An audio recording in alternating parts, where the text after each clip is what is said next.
Hello, and welcome to Natural Havoc. We are a group of Twitch streamers that decided to play and stream Dungeons & Dragons. We play the 5th edition system, with a few sprinkling of homebrew rules thrown in. We are still figuring things out, but I would class us as veterans of Dungeons & Dragons now, and everyone agrees with me wholeheartedly. Don't you? Anyway, we are going to go around the room and introduce ourselves. So first up, the tech wizard himself. Tim, take it away.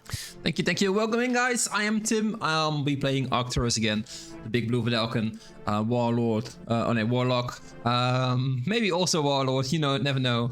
But yeah, I'm excited for today. Awesome. And below Tim, we have the Eagle Outlaw. Take it away. Hello everybody, I'm Eagle. I play Ondros, the rogue elephant man. Awesome. And below Eagle, we usually have the Smitty Jane, but she is not here today. So, but she normally plays Maeve, the half-elf druid barbarian. Is that it? I feel like there's more normally. There is more. Yeah, Wielder of the socks. Wielder of the socks, yeah. Speaker of ravens and all critters. But yes, that's who she normally plays. And to the other side of the screen, we have Rez. Take it away.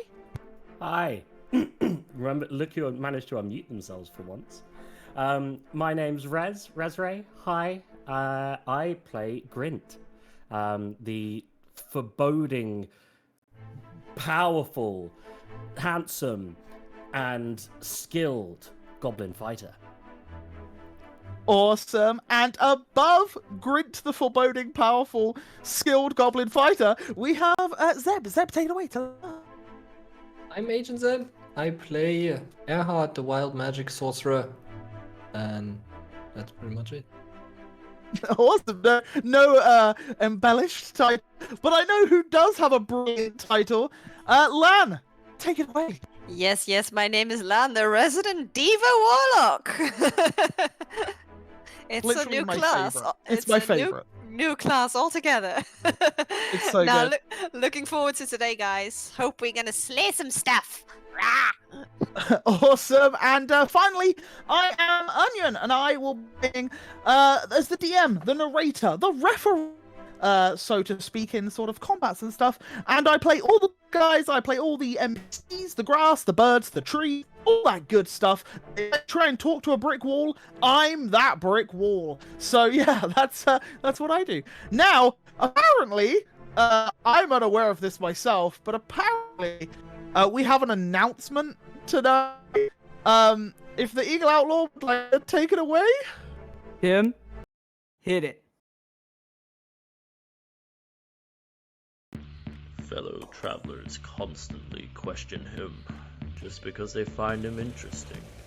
His fedora alone can win the hearts of any Ardenvale citizen.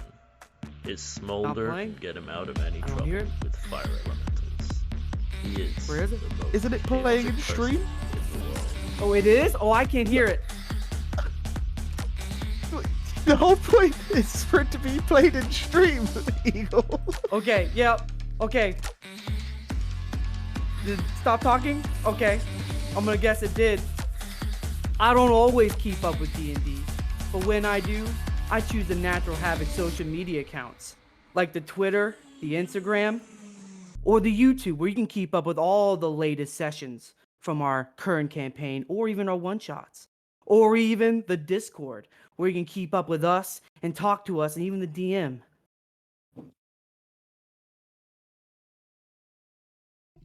Right. Stay traveling, my friends. That Jack to you.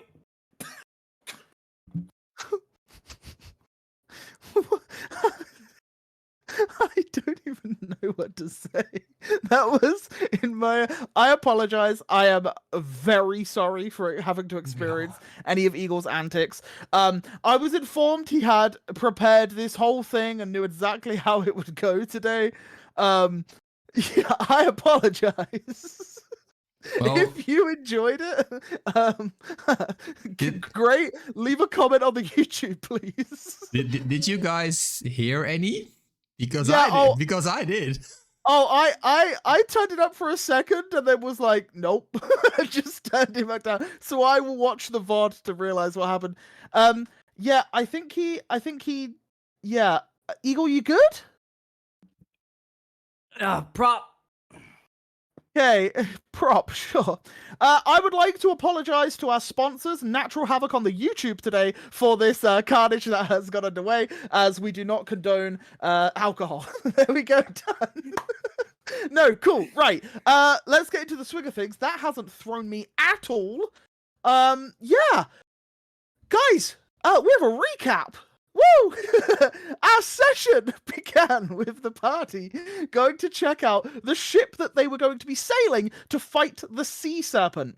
But not long after arriving at the docks, they were distracted by two interesting individuals they saw there. Grint, a veteran goblin fighter who was going to fight alongside them, had made their acquaintance and told the party some very interesting stories about the sea serpent. But the party were more shocked by seeing Ivan, Ariel's lackey, who they had fought in Arkenvale, and who was apparently son of one of the local council members. Ondros tried to be a little bit overly friendly towards Ivan, but the rest of the party was far less intrigued, and they let him know that they hadn't forgotten what had previously happened. Eventually, everyone went their separate ways, but not after Maeve had tried to find some clues under the sea by turning into a shark. She found a frost-bitten corpse with a simple wedding band. Maeve tore off its finger and resurfaced.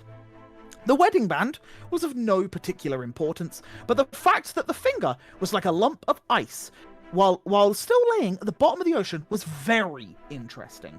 And Grint offered to tell more about it later on. Eventually, the party, including Grint, went back to the castle for a well-deserved rest. Maeve and Erhard contacted Eliash for help, and if she wasn't able to come directly, they wanted more information. For Grint's tale caused them to suspect that corruption may have gotten hold of the sea serpent, causing it to act irrationally. Meanwhile, Grint had some errands to run before going to sleep, but Ondros tried to follow him. Grint immediately found out, however, and when he returned, the two had a stare down with some thinly veiled threats made here and there.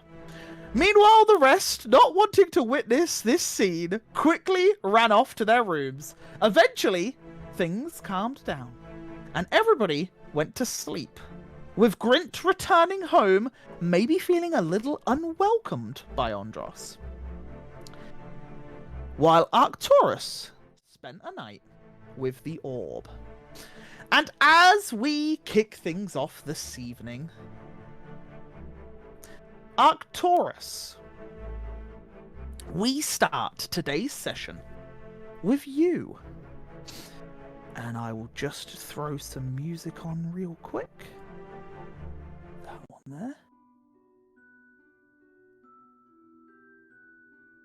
Arcturus, as you lay clutching the orb of eternal fire, with the warm glow allowing you to drift off to sleep soundlessly, you begin to dream. As usual, with your dreams connected with the orb, everything you see has the crimson tint over it, as if looking through a lens. You see a blank, spacious desert with the sun beating down upon it. You wait for something to happen, but nothing.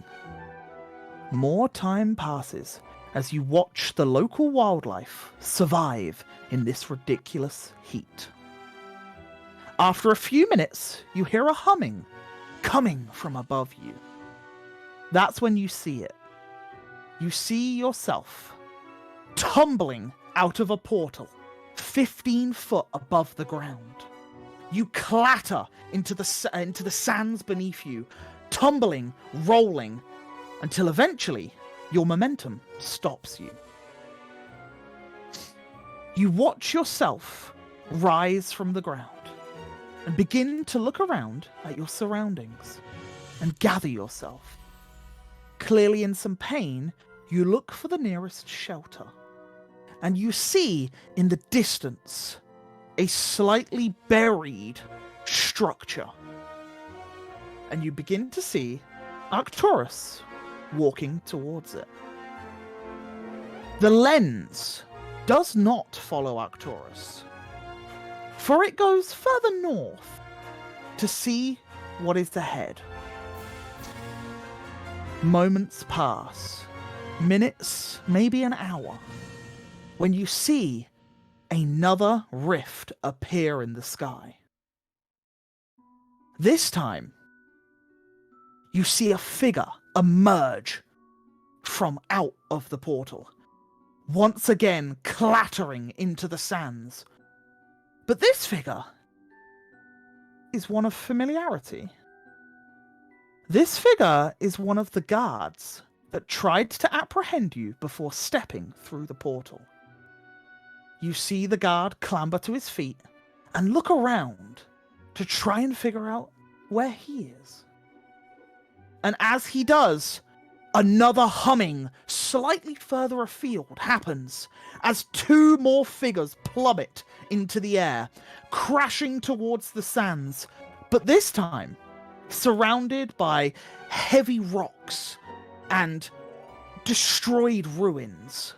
You see one of the figures go hurtling towards a rock as it cracks into it, and you hear the spine snap upon impact. And then a blue female Vidalcan hits the sand beside it. A couple of moments pass as this Vidalcan begins to stand. She sees the guardsman, the one stood up, surveying his surroundings, rush towards her. And in a fight or flight panic, she begins running across the deserts. You see your sister running as fast as she can into an oncoming sandstorm. And as she does, you see the guard begin to get closer and closer and closer. And just before his hand reaches out to her, you hear her scream, "Arcturus! Arcturus!" And your vision fades. You awake, sat upright in a cold sweat. You reach down to your bed but feel hard, cold stone. And as your eyes adjust, you realize you are sat within the tomb that you once found Malakesh.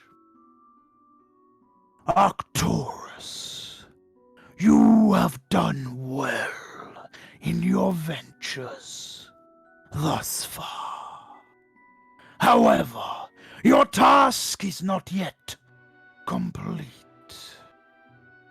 Do you remember the incident at the docks, where your body lied still, your heart no longer beating?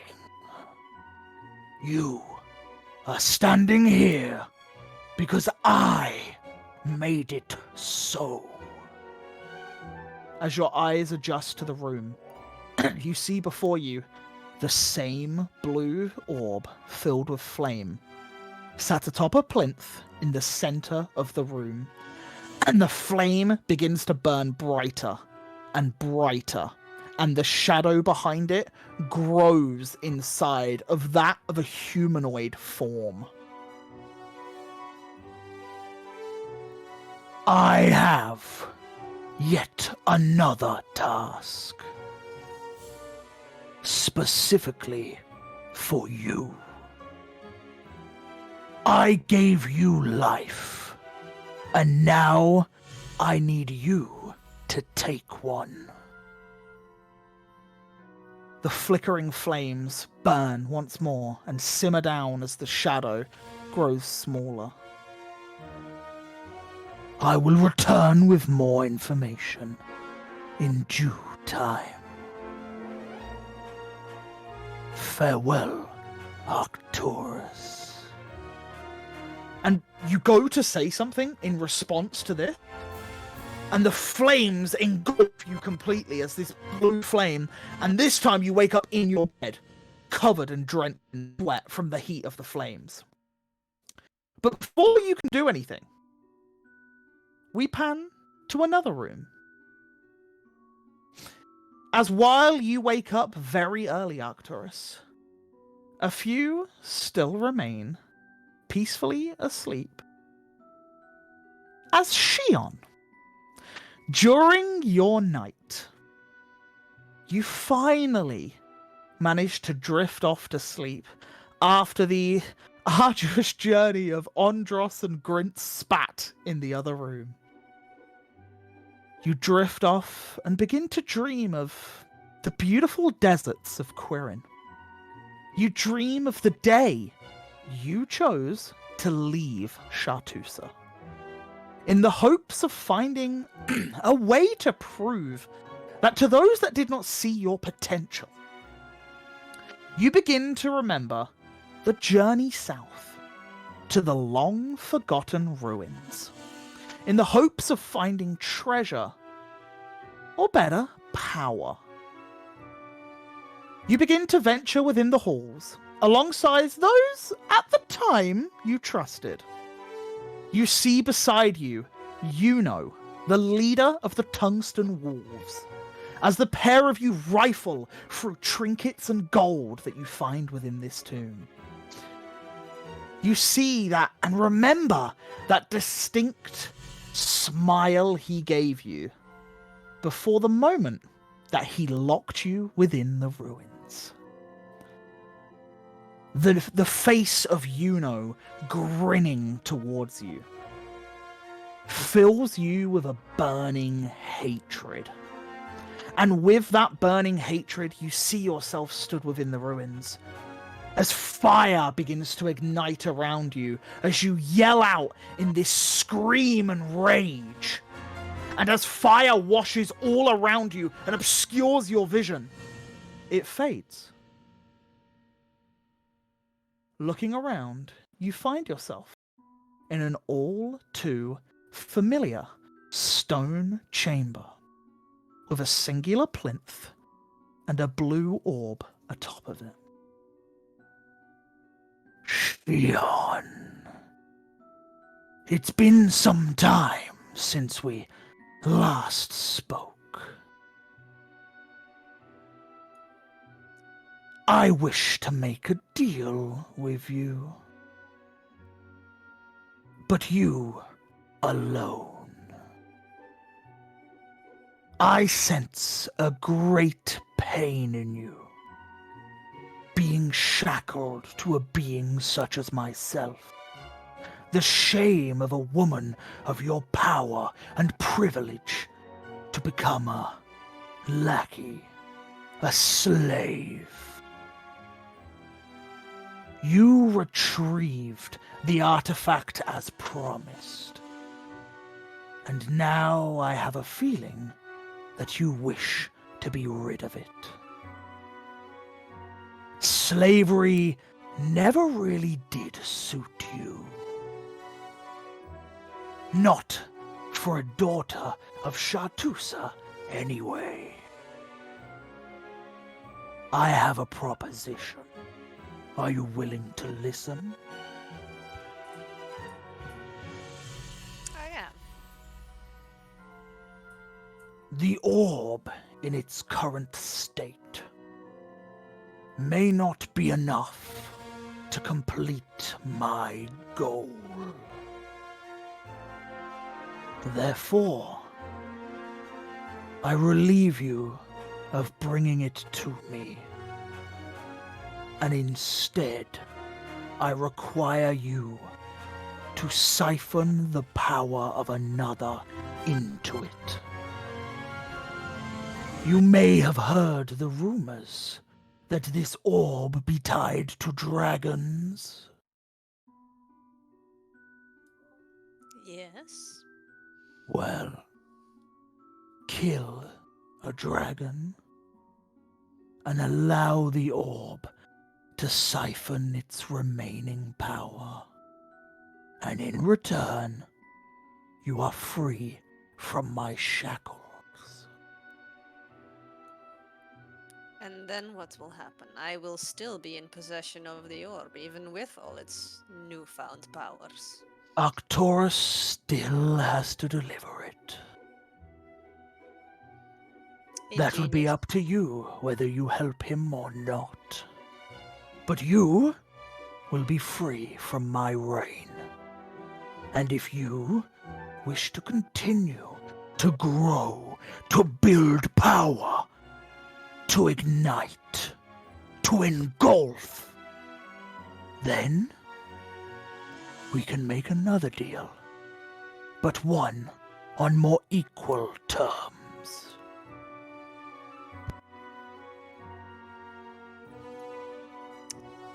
I ponder this for a while. I'm interested.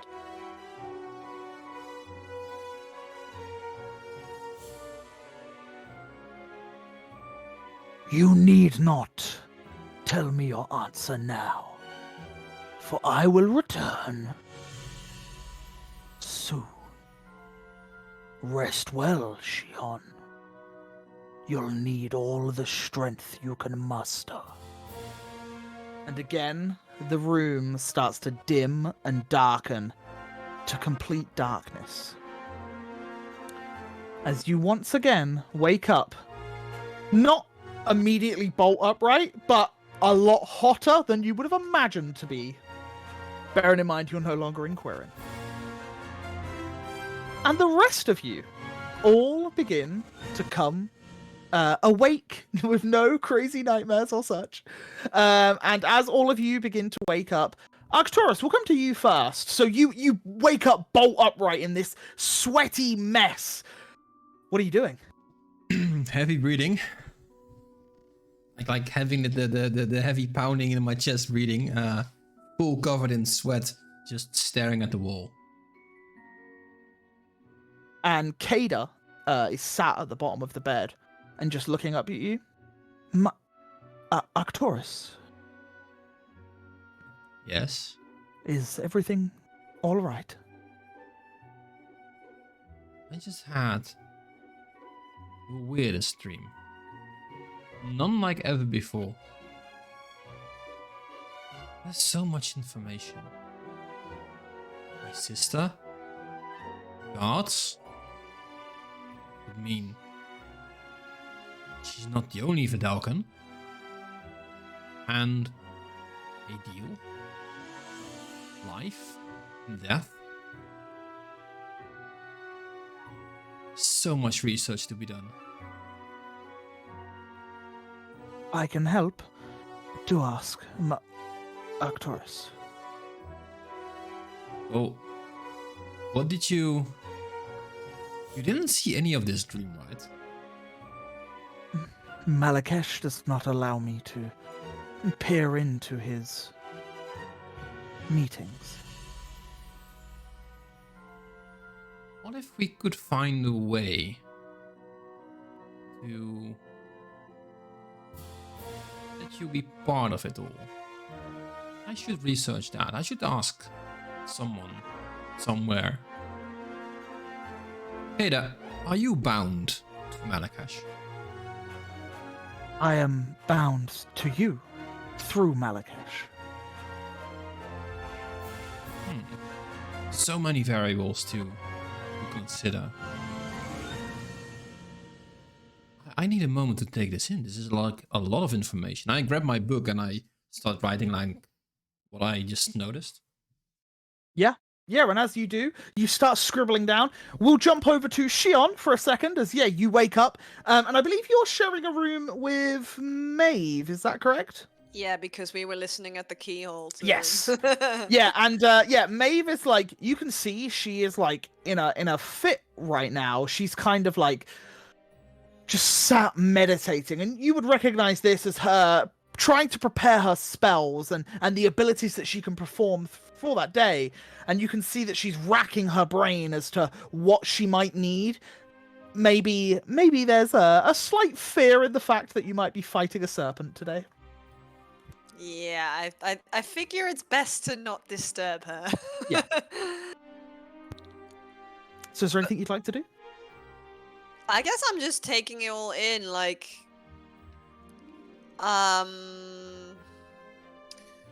yeah, I don't think I'm gonna mention this to anyone just yet. I'm a bit annoyed in a way. I mean, I'm happy that there's a way out of this, but it means that I'm still not gonna go home for a while because, yeah, I heard the rumors about the dragon in the north, and I figured that's the easiest way to go. But yeah, it's gonna take even longer for me to get home.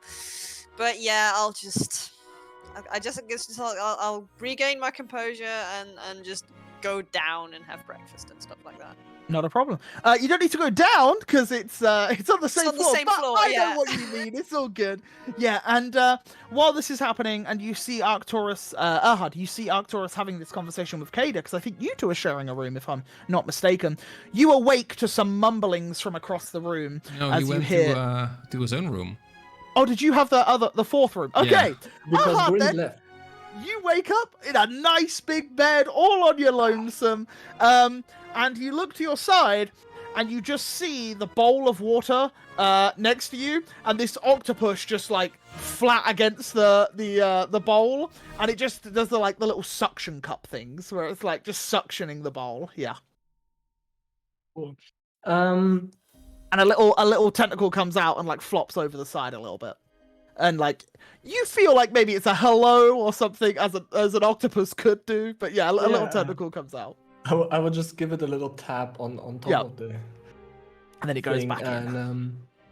and I don't know, just more or less gather up my things and get ready to go out, check on the rest. And I do believe there was a beach walk to be had with Grind, so more or less trying to go towards that. Okay, yeah, and as you step out as well, Andros, you awake slightly tired. You had a few drinks last night. Yeah. And as you kind of come to, you like open your eyes and you just see Yazir's face right in front of you. He's like, "Hey, I've been waiting for you to wake up." Yeah, just be quiet. Quiet. Okay. I'm gonna. I've been waiting for you to wake up.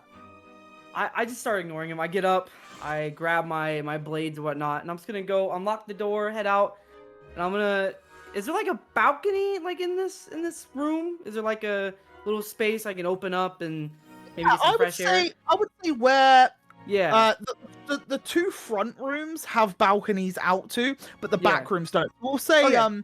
we'll say the girls' room and Andros's room and Galoin's have the balconies, and the Okay. two guys don't have balconies. I'll unlock the doors in case people need me or anything. I'm gonna open up the balcony. Try not to Mhm. wake up Galoin or anything, and I'm just gonna sit out there and start sharpening my blade, get it ready for the day. And yeah, just kind of taking the breeze and use this time because I don't think Andros had a moment to since the whole Taft thing. He's just gonna be thinking about like what's all happened up to this point, and just kind of like settle his brain with everything. Now, like, thinking through, like, he's hoping that Savras and that group got out safe and all that kind of stuff. So he's kind of thinking through everything. Yeah, and as you begin to do that, you start to hear some shuffling in the room behind you, and it looks like Galoin's just getting ready for the day. He feeds little Jasper on the bed, and yeah, he just is getting all his belongings. Yeah. And as that's all happening, Grint, you awaken in your own bed, in your own home. Could you give us a little description of what would Grint's house, flat? What sort of apartment, perhaps? What would it look like? What do you think Grint's place would look like? You're muted. I'd already caught it. We're getting progress. So Grint awakens in his hole in the ground. Basically what he lives in. He casts an eye around the room. There is his bedding, kind of circular nest of sorts against the back wall.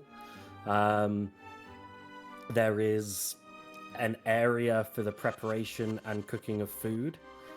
There is a place to keep his limited amounts of clothes and armor, and there are a few routes coming through, and there is a trapdoor that leads upwards onto the street where he lives. And obviously, there are many bottles. Some empty, some half full, some very few yet unopened. Yeah, and as you awake and begin to prepare for your day, donning your armor and getting your blades ready, how sort of early do you think Grint would be getting up? Is he a late bloomer? Is he an early riser? Just so I know roughly when you would come into the group's area. If no one woke him up, then considering he drank last night, he would probably wake up relatively late. Okay, so we'll say that you pop on by a little bit later as the rest of the party all begin to amalgamate into the lounge area. Maeve doesn't come out, but Shion, you notify the group that she seems a little preoccupied with her druidic focusing. And yeah, as you pop on out to the room, yeah, all of you are stood in this lounge with no Grint to be seen.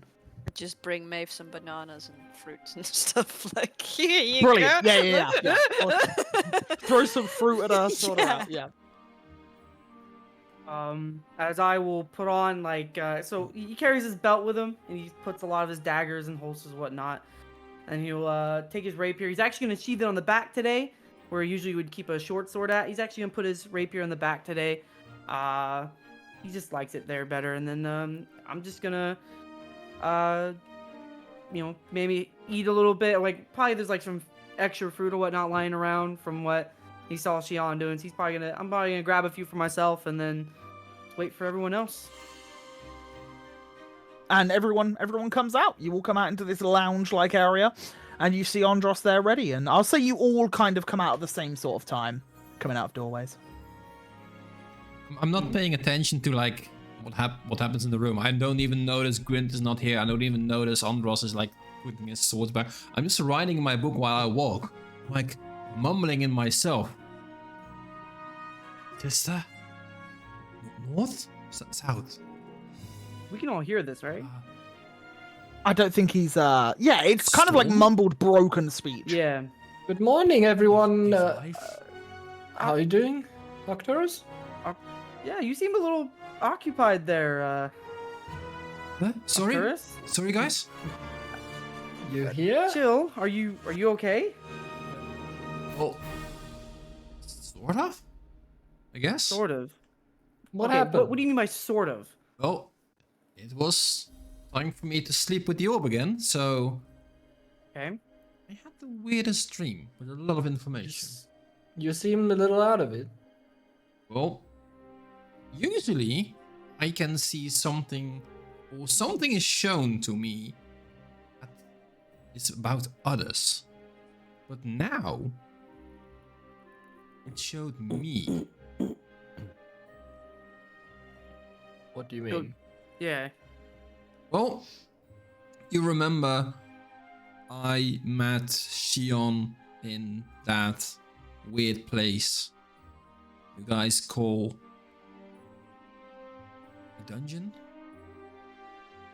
It was Wait. a building in sand, so I guess so. A temple, darling. Temple ruins. Temple ruins, thank you. And I write that down. Yeah, awesome. This is the place where you guys also met Malakesh, right? Where he gave you the whole branding thing or whatnot, right? Yes, Malakash was there too. Okay. I'm just trying to get all the facts because this is one of the first times I've ever written this down. So Take your time. You focus on your note taking, and we'll wait. And when you're ready to talk to us about it, you tell us about it. I literally saw myself falling from the sky. You ever seen yourself falling from the sky? No, because usually I'm in. Well, I can see myself if you ever want me to. I mean, I could actually look at me, but I've never seen myself falling. I mean, I guess I could do it looking through Olaf's eyes, and but no, I haven't. I Yeah. just grin and say without anyone really hearing it, I've seen you falling. Wait, you have? Oh, Oh man, this is a weird morning.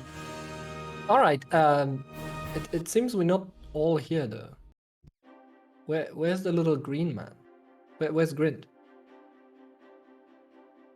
I don't know. I went to bed in the same room as always.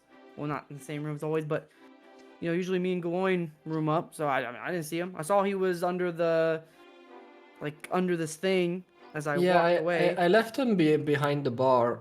Hmm. He seemed comfy there, but it seems like he left.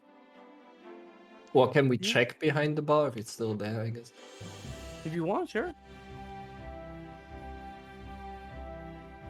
He's not there. He's nowhere to be seen. The blankets are there. There are empty bottles there, and a little bit of spillage. Where it looks like perhaps he got up and like knocked over a bottle which had like the tiniest amount of liquid in, and he didn't realize. And yeah, it's spilt on the floor a little bit. But other than that, if anyone would like to make an investigation check to Sure. try and uncover what's happened here. Yeah, I'll do it. Did your little lover squirrel scare him off? He doesn't seem like the type to get scared. Well, maybe he didn't. I don't know. Well, that one. Um, I don't notice anything. I see the alcohol in the bottle, and I'm just very Yeah. intrigued by what he's You drinking. you start to slip on the alcohol a little Yeah. bit, and, like catch them, and you knock a few bottles scattering. he seems to be in a great state. He Any probably went for the ideas where he might stroll. be? The dude likes to, have his own time to himself. He probably just went off for a stroll, or, did whatever. I mean, he'll show back up. If anything, we know we have to go to the beach to look at something, right? Yeah. Yeah, You go reckon on maybe he ahead went and to do the it. beach? An early beach walk. Right. Maybe. Right. So, I gotta wrap my head around this a little bit. Are we doing anything with the serpent today? Or are we just investigating everything today? I think they're waiting for Eliash's response. Because Koliash and Anchor are here. We have a crew prepared to go. I mean, if we keep, letting days go on, these people could then potentially leave us and quit on us. And then what we're gonna do? How we're gonna get out there Well- and actually deal with the issue? wasn't it your idea to to wait for Eliash? No, I didn't say anything in that because I was honestly on the idea of let's handle it. She was Well- going to send a message tonight regardless, so I suppose one Right. more day doesn't hurt, but well, I think a good approach. for once I agree with Andros. Let's get this done with as soon as possible. Wait. You Well, agree with me? That's a first. That is a first. So I wanna- said for once. Galoin like tugs your outfit, Andros, yeah. and he's like, "Look, it's a win. Just shut up." Andros just nods. He laughs a little bit. I'll laugh a little bit. Honestly, personally, I don't mind fighting it. I just don't know if we can take it. The Oh, easier wait, approach listen. might be to figure out what's wrong with it. As we've gathered, it might just have, a Okay. reason, so to speak, like corruption or something. So, Erhard, if we deal Yes. with the corruption, are you 100% certain that dealing with the corruption is going to stop the creature in the first place? Well, it's gonna stop it behaving erratically. We don't know that. Um, It's a creature that's in an area it probably isn't used to being in. Well, we Uh, know that it's been killing and not eating, where Keep in usually mind- it should be. Keep in mind that we are talking about if is under corruption. Yes. Well, we're Here's also my- here's talking my about thing. if we can kill it in the first place, and it doesn't Well- kill us first. Of course we can. We're the Iron Vortex. Have you been drinking Okay, as well? Dan? okay. Pause on the Shion, play here. Jesus. Pause on the communication here. Mhm. Weren't you just like 2 days ago entirely against us fighting a sea serpent? Who, me? Yeah, Mhm. yeah. Yes, well, at least I know there's no other way, and I just want to get out of here as soon as possible. If that means fighting the damn thing, let's fight the damn thing. And at But this, there might be other.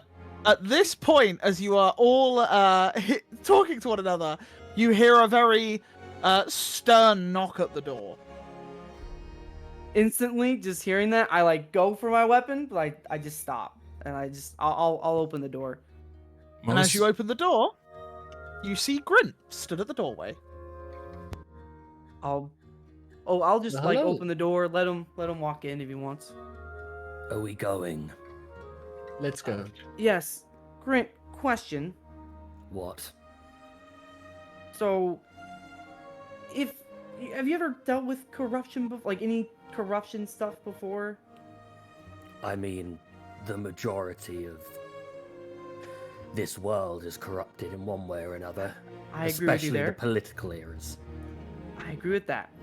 So, my question is, if you think if we stop the source of the corruption, will that stop the creature from? If it's corrupted, Yes, if it is a corruption.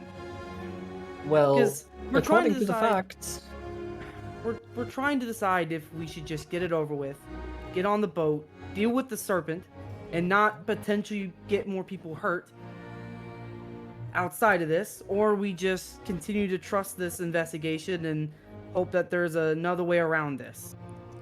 We can always wait for Eliash's response tonight. If it's inconclusive, we kill the damn thing. but we have a Grint day. Grint walks in and takes a seat, sits I'll down. close the door. Why are you doing this? This Why are job. Why are we you doing this job? Because as we're representative of Arkenvale, they've tasked us to bring treaties to every major city and ask for their aid against this dragon folks that are looking for some magical item that we don't even know where it is. So Yes, that's his reason. Yeah, well, that's our group reason at least. okay. So what you're saying is it's not just a do the job, get the money situation for you. There's No, more to this. a lot. Yeah. Well, at least to some of us. You need this city. You need this land. It's not just the city. Or not just the need. It's also, people can't live like this, right? In that case, if it is corruption, and we just kill the serpent, there'll be another. Yeah, it will Might keep be spreading. Weeks. Yeah. Might be months. It might be a sea serpent. It might be a group in town. There'll be another. But wouldn't If you us- actually want to get to the bottom of this, we look into whether it's corrupted or not. But if we at least take out the Agree. creature, that'll give you time to actually look more deeply into the corruption. How I see it is, you guys can't even go out there to research the waters itself to see if there's even any corruption out there because the sea serpent's stopping you. If we get rid of the sea serpent, that's at least giving you time to actually go out there and look more, investigate, do more research. But right Us- now, the us sea stopping- serpent is the only clue we have. If we destroy the clue, Okay, how are you going to follow up on it? If we- Arcturus, darling, check my pulse. I find myself agreeing with Andros more and more, and I'm not sure if it's healthy. Listen, I'm Hey, not could you saying drink I'm not saying yesterday? you're wrong, Beach. Gerhard. What I'm saying is, right? Hear me out, right?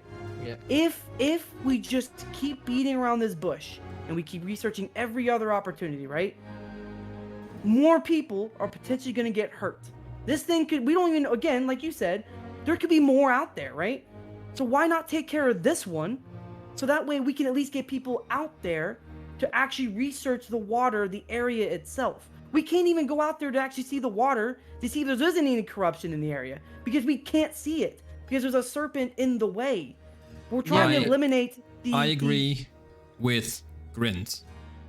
I'm happy there's someone finally speaking common in here.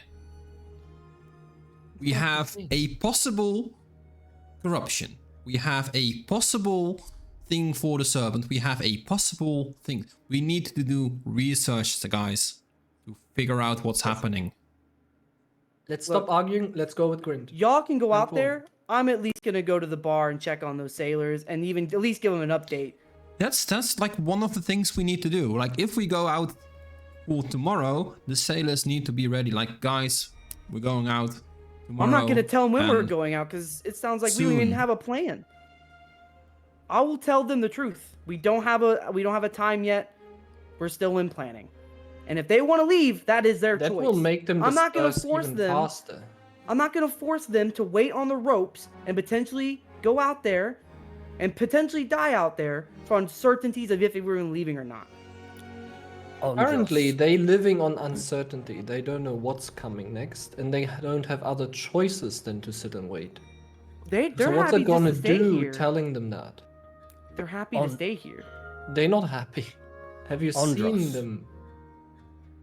what happened the last time that you went off on your own and took actions without discussing it with the group? I'm trying to remember which one that was. Yeah, unfortunately, he killed a guy, and it was actually a good thing. Actually, I think it was on the boat yesterday with Ivan. Correct? It Make a was. group decision. My money's riding on this as well as the city I live in. If we're working on this together, I get a say as well. We make group decisions on this. So how about we go with both? We do, as Shion said, we wait for Eliash's response, so we have a day to waste, so to speak. And then we can still act on that tonight or tomorrow morning to tell sailors, captains, whichever, what's happening next. But let's use the time we have today and try and figure out where it's coming from, this problem.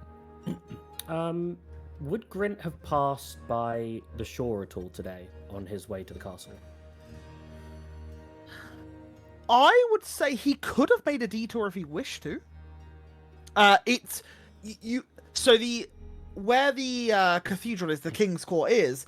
It's towards the western side of the city, and you live more towards the eastern side. So you could have gone down into the docks and passed it through it, or you could have just gone through the bulk of the city, like through the main strip. It would have been entirely up to you which way you went. To answer this question, probably would have thought of this as well. What's the weather like today, and how did the sea look? Okay. Well, let me grab my notes for weather. It is... today, there is a slight breeze, but light and cloudy. It doesn't look like any impending storms, no direct beams of sunlight. It seems like a slightly breezy, cloudy day, and I would say the breeze itself seemed to be going south, which is out of the bay.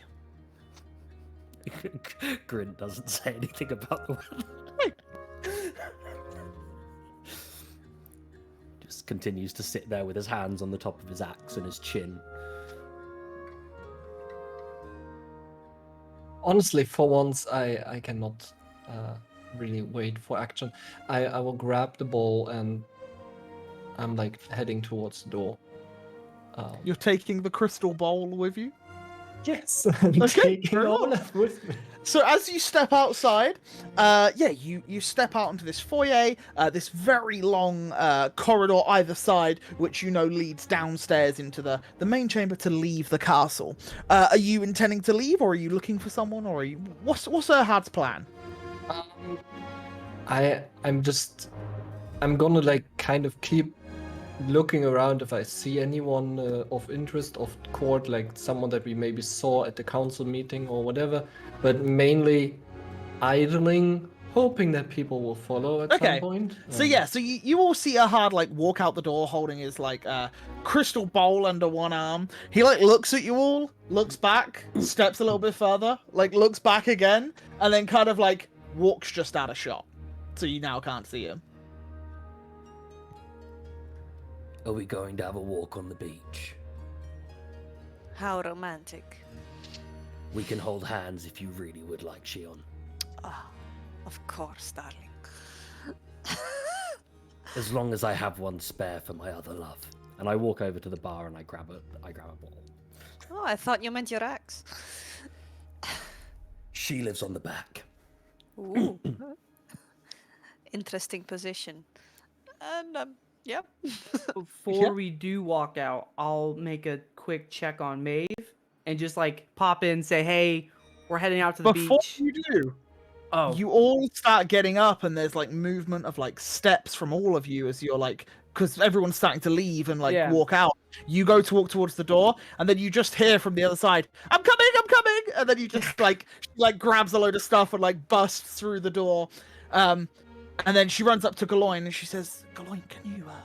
And she just like whispers something to Galoin, and then you see her take the ring off, and she passes him the ring. And then passes socks onto Galoin's shoulder. Maeve, is everything good? Yeah. Okay. Can I roll insight? Go. Awesome.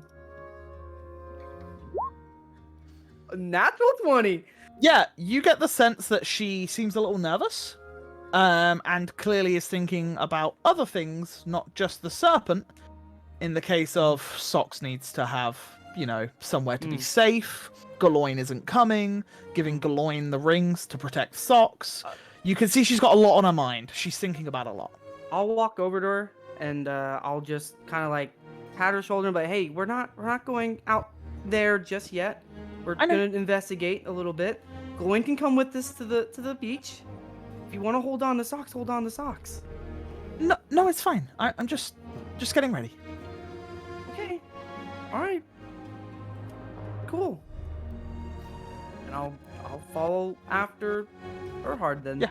And Maeve and Galoin take the rear with Socks as they walk on out after you all. So where are you guys going? You are heading towards the beaches? Yes.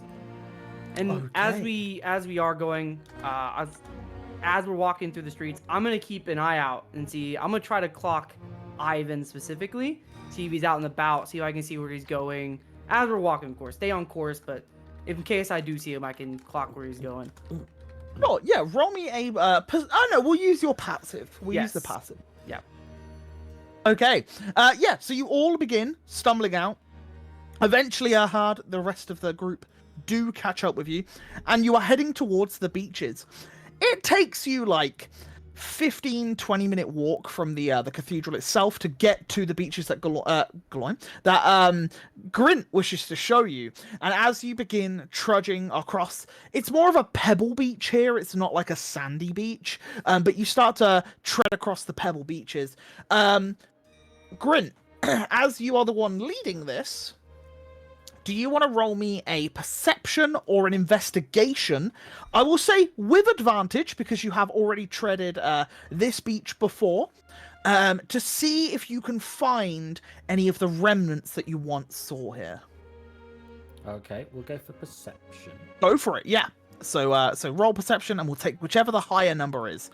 Yikes. Okay, so Grint, as you walk on over, the fresh sea air seems to knock you back slightly from all the alcohol you had last night. And as you're looking around right now, you can't quite see any corpses or anything of the like. Whatever had washed up previously has clearly been moved.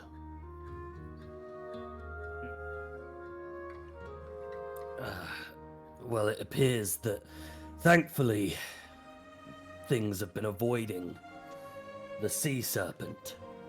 Unfortunately, I suppose the tide has reclaimed what evidence there was. Great.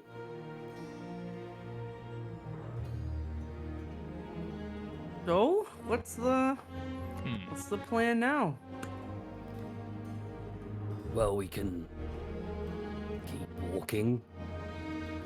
We can, I suppose, look a little bit harder, see if there's anything that's a bit more out of view, that's less obvious, or...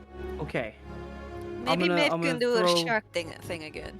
I'm a throw a curveball here. I'm a very perceptive person. If you can tell me what we're looking for and exactly what exact, like maybe specifics on like what we're looking for, I might be able to look and see if I can find anything. I have a little bit of a, overview sight here. Maeve does pipe up, and she says, I could make us all breathe water if we wanted to go and check Yeah. in there. Cool. Only for me, I can breathe underwater. Great.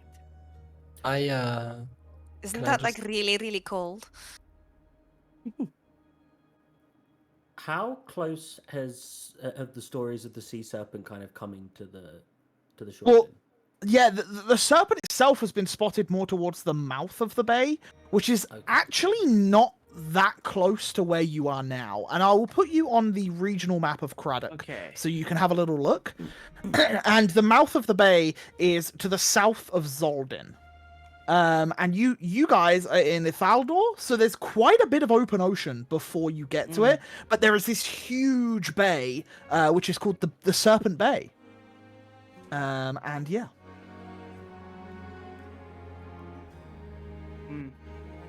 So it's either to go in the water or do some investigation on the beach, guys. We can do both. I could stay here and investigate the beach. You guys can go underwater with Maeve and do some investigation there. Do we have any magic users that could stay, or ones who know more of the arcane? There was definitely something strange about these corpses. Well, I would like to take Olaf to the shore and like put him in the water. Yep. I would like him to be He like stealthy. plops. Yeah, stealthy in the water. Just he doesn't get eaten by other things. And also would like him to look around. Do you want to can perceive see through it. his eyes, or are you setting him out to do his own reconnaissance? For now, to do his own thing. Sure, yeah. Roll me a stealth check and a perception check for little Olaf the octopus. That's 18 on stealth. Nice. It's pretty good. And perception, he does have dark vision up to 30 feet. Okay, perfect. That's exactly what he needs. 13. 30? Not a problem. As little Olaf plops into the water, like leaps out of the bowl into the water, and then just very slowly, like an octopus does, starts making his way into the bay. I'll look to Shion. You don't seem like the type who likes to swim. If you want to join me, we can stay here on the bay and walk around, see if we can find anything. Yes, please. Grint, darling, I can do two things. One is set things on fire, which does not work underwater. The other thing is corrupt people's mind, which I require living beings for, so I'm useless underwater. I I'm thought more I thought you could also look pretty as well. Yeah, but I don't need magic for that. That's just all natural. Right. Me and the princess will go. I'm very go for a willing walk. to go. Just keep me safe. But I can also, if you guide me to a degree, I can look through my familiar. But while I do that, I essentially become blind and deaf on myself because my senses switch to him.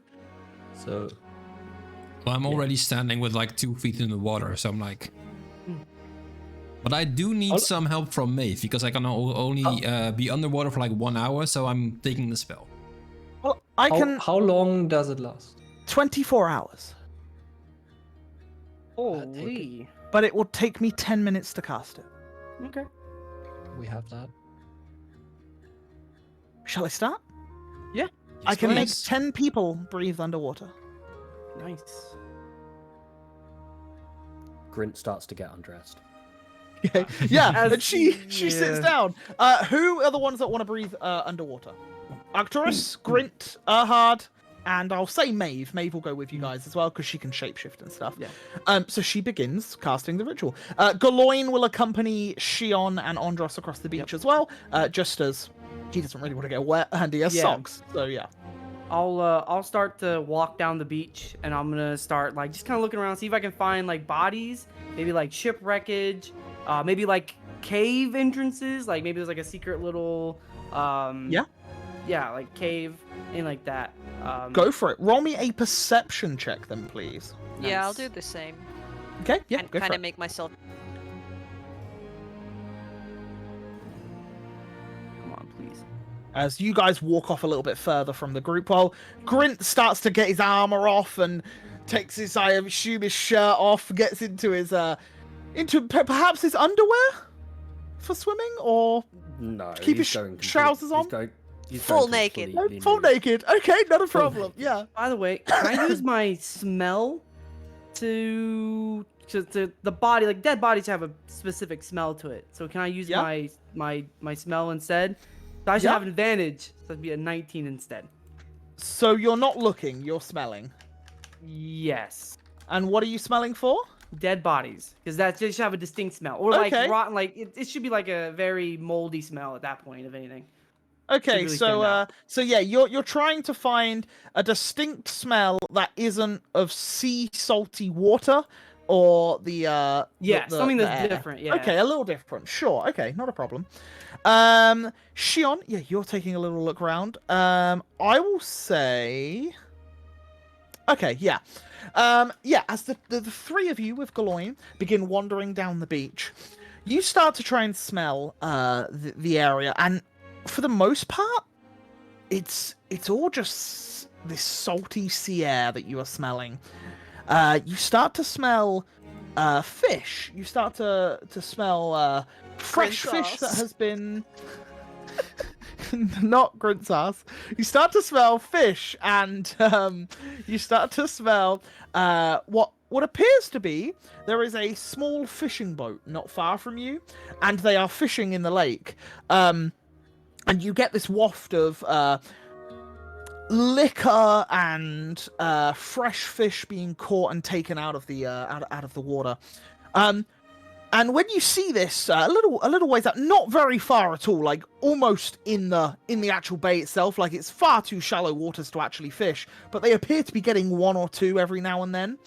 And then you notice from looking over there, Shion, you see that they catch some of the fish.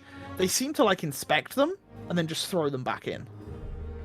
And while this is all going on, and you two are seeing and smelling these different aromas around you, Maeve spends 10 minutes casting the spell, and as she does, this like bubble of magic appears before her, and it breaks off into 5 bubbles, and each bubble floats to the person, and it encapsulates your head. And as the bubble encapsulates your head, it goes almost transparent. You can see each other having this slight bubble across the head, but looking out of it, it's like you're not having one. And yeah, you guys are stood there with like this, think of like a bubble that you blow like over your head, and that's kind of like what it looks like. And yeah, Grint, you are completely butt naked apart from a bubble on your head. Personally, I will do the same, I guess. Growing up, in the Fey wild and stuff, like, there's no shame, so he's just going butt naked, so he doesn't know any better. Andros, He's let's go. I going don't in. want to see this. Yep, we can keep going faster.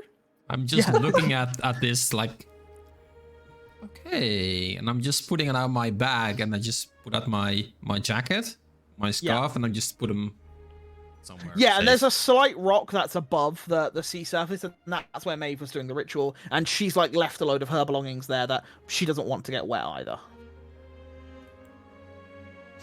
And yeah, I assume the 5 of going? you head sorry, 4 of you head into the water.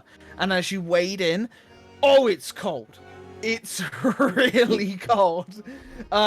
Without the sun beaming down on the bay itself, this water's very chilly. And a few of you, you know what? Everyone roll me a Constitution saving throw as you get into this bay. I think we stayed on Anyone? the You know what? None 17. of you even complain. You just all walk through and just you just brave it out. And you get through. You go down to, well, for Grint it's a little bit sooner than the rest of you, but it's waist height, then it's like chest height, then it's shoulders, and then you find yourself swimming, and then I assume you all dive underneath to have a little look to see what's going on. And from there, the waters are a little murky. It's not clear. I would like all 4 of you. You know what? We will say Maeve will assist Grint. So Grint, you can have advantage. The rest of you, flat roll for perception, please, as you try to find some things, or investigation. I'll allow you to choose either. As you swim beneath the water and try and find stuff. 11. 27. Okay. Wow. Wait, 20? Oh my lord. Yeah, okay. 24 on my first roll, and then with the D4 3, so 27. Okay. So, Erhard and Grint, the pair of you submerge with Maeve, and you begin trying to find anything really. And one of you, you see a fish, and it's kind of just like absently floating. And as you go near it to try and inspect it, it like swims off into one of the others, and like you just like get hit by this fish, and like you move it away, and then you're all just like looking at each other like under the water, like, what the hell's going on? And if you try to speak, which you can do, it's kind of like, it's hard to understand, but you physically can talk. It's just like very gurgly and murbled a little bit. Like it's a little bit hard to understand one another, but you can speak. Kind of like that. But we'll speak for the sake of brevity. We will speak normally. What happened there? I think it's spooked. Darn Not fish. used to people in the water. Grin, do you think you wanna hold this rope and guide me through the water? Because I think I would do better looking through Olaf's eyes. Oh, wouldn't you have been? Yeah, sure thing. And just you know, I will bind the rope around my waist I'll bind it round to a mine as degree. well. And The two And, naked guys just bound together by rope. I'm seeing this Wait. from far away. I'm like, what the hell are they doing? and I guess I just enter Olaf's. Okay. And while that's happening, Maeve drifts off from the pair of you a little bit and kind of doesn't want any part of what the hell's going on here. But Arcturus, Does Erhard kind of go limp? Or- he doesn't go limp. He's still him, but he has no aware of his senses. Like he can't see, he can't smell, he doesn't know what's around him. But if you were to tap him, he would feel the tap. I can still talk to you. He I can see. still talk, but he doesn't know what's going on around you. Okay, I pull him on. No, not gonna say that. Yep. I You tug him along? Yeah. Okay, yep. As the pair of you begin swimming beneath the murky waters of the bay. Arcturus, you get a little lower to the ground, to the point where you're walking on the surface, knowing that a lot of things would sink to the bottom as opposed to float. You've heard of the ice and the cold solidifying these things and them just sinking because of the weight. You go right to the bottom. And as you're walking along, you walk for 5 minutes, a few more minutes, about 10 or so minutes, and you come across what looks to be like a large tuna fish sunk right at the bottom of this part of the lake, of the bay. And upon close inspection, you see very thin, needle-like puncture marks across the tuna's body. And as you start to inspect, This definitely wasn't killed for food. This wasn't killed by no man. A creature has pierced the body of this for sport. And with a 27, because that's what you goddamn rolled, sir, you begin to take closer inspection. And you can see that within the puncture holes, there are black veins, like tendrils, within. And as you tear open the hole just slightly, you can see that whatever has done this has almost implanted something in it. As these black strands are not from this creature originally. But you can see, like, they look like very small vines or roots that are inside of this tuna. And as you place the tuna to one side, you find another. And then another. And another. And you find about 5 or 6 large tuna fish, all punctured with needle-like teeth or claws or something along those lines. And every single one have these black strands within it. And I will say on your inspection, that's... yeah, these were definitely killed for sport and were not killed for the purposes of consuming. And yeah, that's what you find. Cool. Can I use my knife or my gloves, whatever you feel fit, to carve out like a piece of frozen tuna where... oh, they're not frozen. Oh, they're not frozen. They're... That okay. These are not. You were looking, expecting to find something frozen. Okay, These so, are yeah. not. Okay, so Yeah, these are they're on the definitely bottom. not. Okay. Mhm. Then I want to carve out like a bit of, well, how do you call them in English? Like evidence, Yeah. flesh thingies. Yeah, so you carve around the puncture mark itself, and then you pull the piece of tuna away. And yeah, nothing here, none of these corpses have any indication of freezing or anything along the likes of. What it seems to have been is that they floated to the bottom, and they've been wedged in like kelp and various other things, which have stopped them from rising up as the current takes it, and they were like caught in foliage. Upon removing a bit of the skin, what do I see inside? Well, as you pull the piece of the skin out, you can see that it looks like a normal tuna, but there's just like, they look like veins. They're like either very, very thin, like vines, or almost like a blade of grass. Yeah, but it is completely black and it's just riddled throughout. Okay. I'll take. I would say roll me an Arcana check as you are investigating, and you did roll such a high check.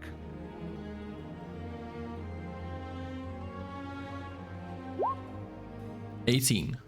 Yeah, that'll do it. This is a form of necrosis. This is a form of necromantic magic, which you have been known, as you have seen firsthand, has been somewhat partly the cause of the corruption that you found in the Ironwood. This is not too dissimilar. Okay. With that information, yeah, I'm not really used to go any further. Yeah, you went like a good 10 Yeah, minutes walking exactly. across the bottom of the And bay. probably from, I don't see this, but probably like two creatures like floating around somewhere. Somewhere up above. confused. Yeah. So I'll just go back to watch for them.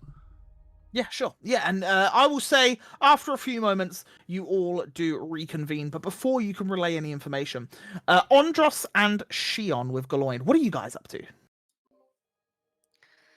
There seem to be some fishermen over there. Maybe Yeah, they have something. I'll like wave a hand to the fisherman. I'll try to get their attention. Yeah, and as you're waving and he sees a large Loxodon gentleman Yeah, yeah. on the beach, he kind of like double takes and you see like a fish like wriggle out of his hands and go into the water and he like, hello there! Hey, you're looking at those fish. Is something up with them? Wait, looking at the fish? Yeah, I have a license, a fishing license from the no. Grenodians. I know that. I'm not doing nothing illegal. I'm just a little bit close to the bay. There's a sea serpent in the bay. Yes, yeah, I know. I'm Andros, the Iron Vortex. You're who? Andros with the Iron Vortex. Andros? Yes. Hey, Right. by the way, can we see one of those fishes that you're catching? Like, can you, like, hand one to us? I want to take a look at it. We're investigating the sea serpent stuff. Well, you want me to bring my boat in? No, just Need to check my license. All right, I'll come over. No. And you start to see him, like, he's in like a rowboat, and he just starts rowing towards you. This is the And most the boat annoying starts thing. to get closer and closer. And it's just Hey. one guy on a fishing Hey. boat.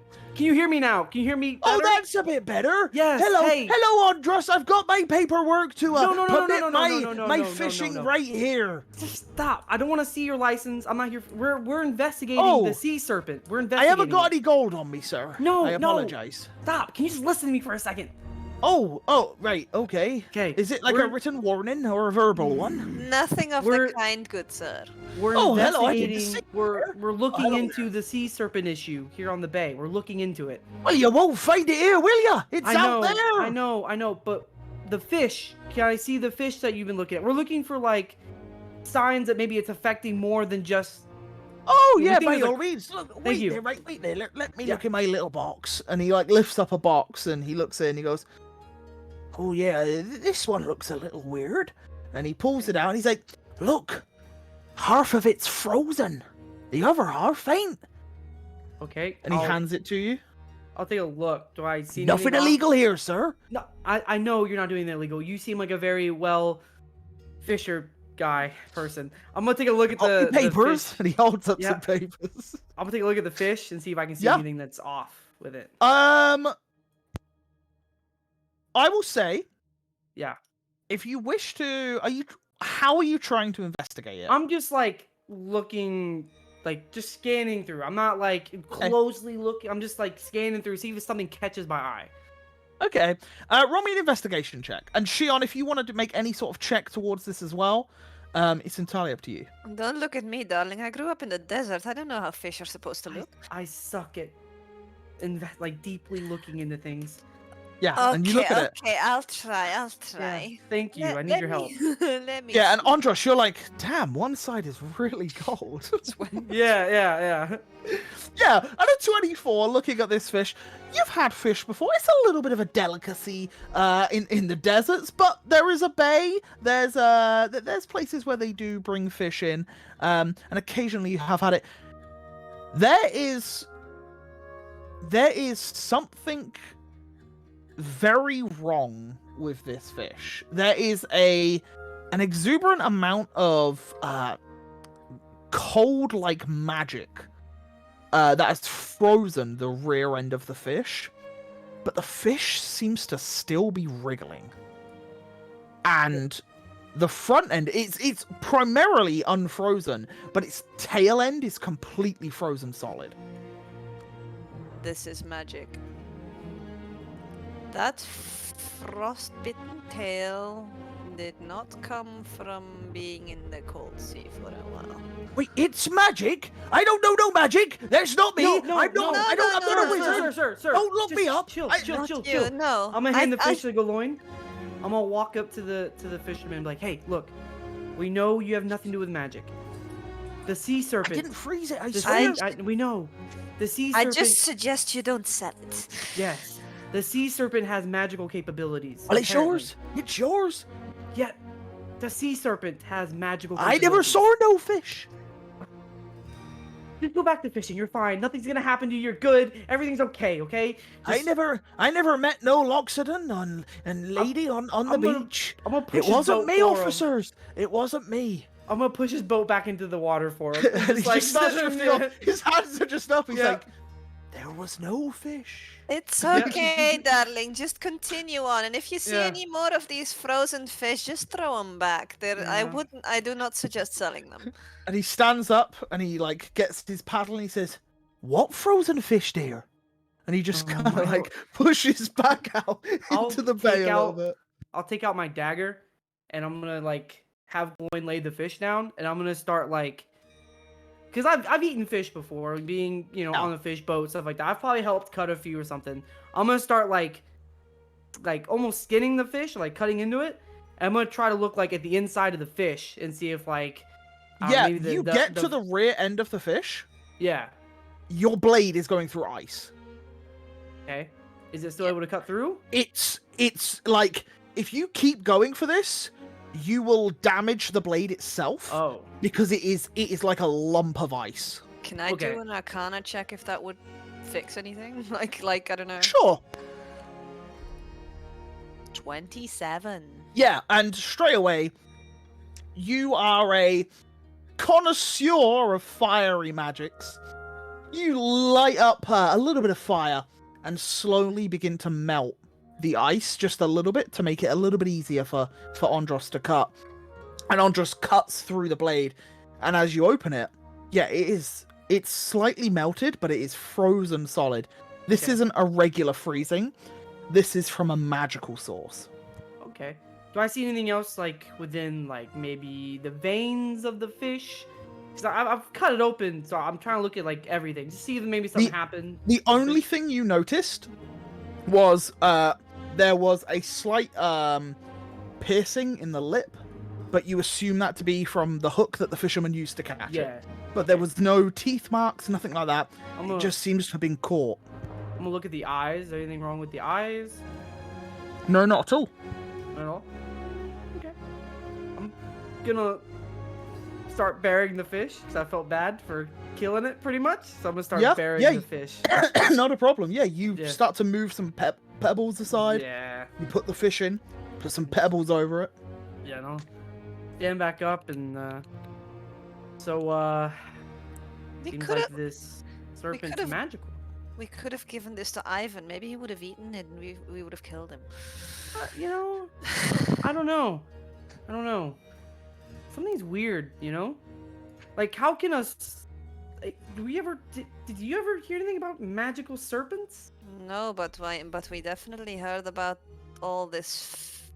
I mean, remember that ghastly thing that Maeve got in her mouth yesterday? That was frozen. True. I mean, this thing, whatever it does, maybe it has frosty fangs or can do But ice how? blasts or whatever. How can it get that? Like, if a creature is, can they be born with magical capabilities? I Man. don't know. Like I said, darling, I grew up in the desert. Well, thank you for But taking my it's- side today. Yeah, but maybe this is something people like Arcturus or even Eliash can look into. Yeah. I mean, pretty sure Eliash is already on it. Like, what are these? Yeah. Both of you roll me an intelligence check, just a flat roll. That's Flat not intelligence? fair.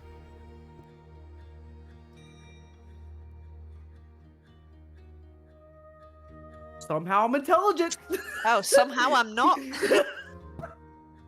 Dion, you don't really recall anything from memory, but while you're pondering this, Andros, Yeah. you remember Maeve receiving word from Eliash that Mhm.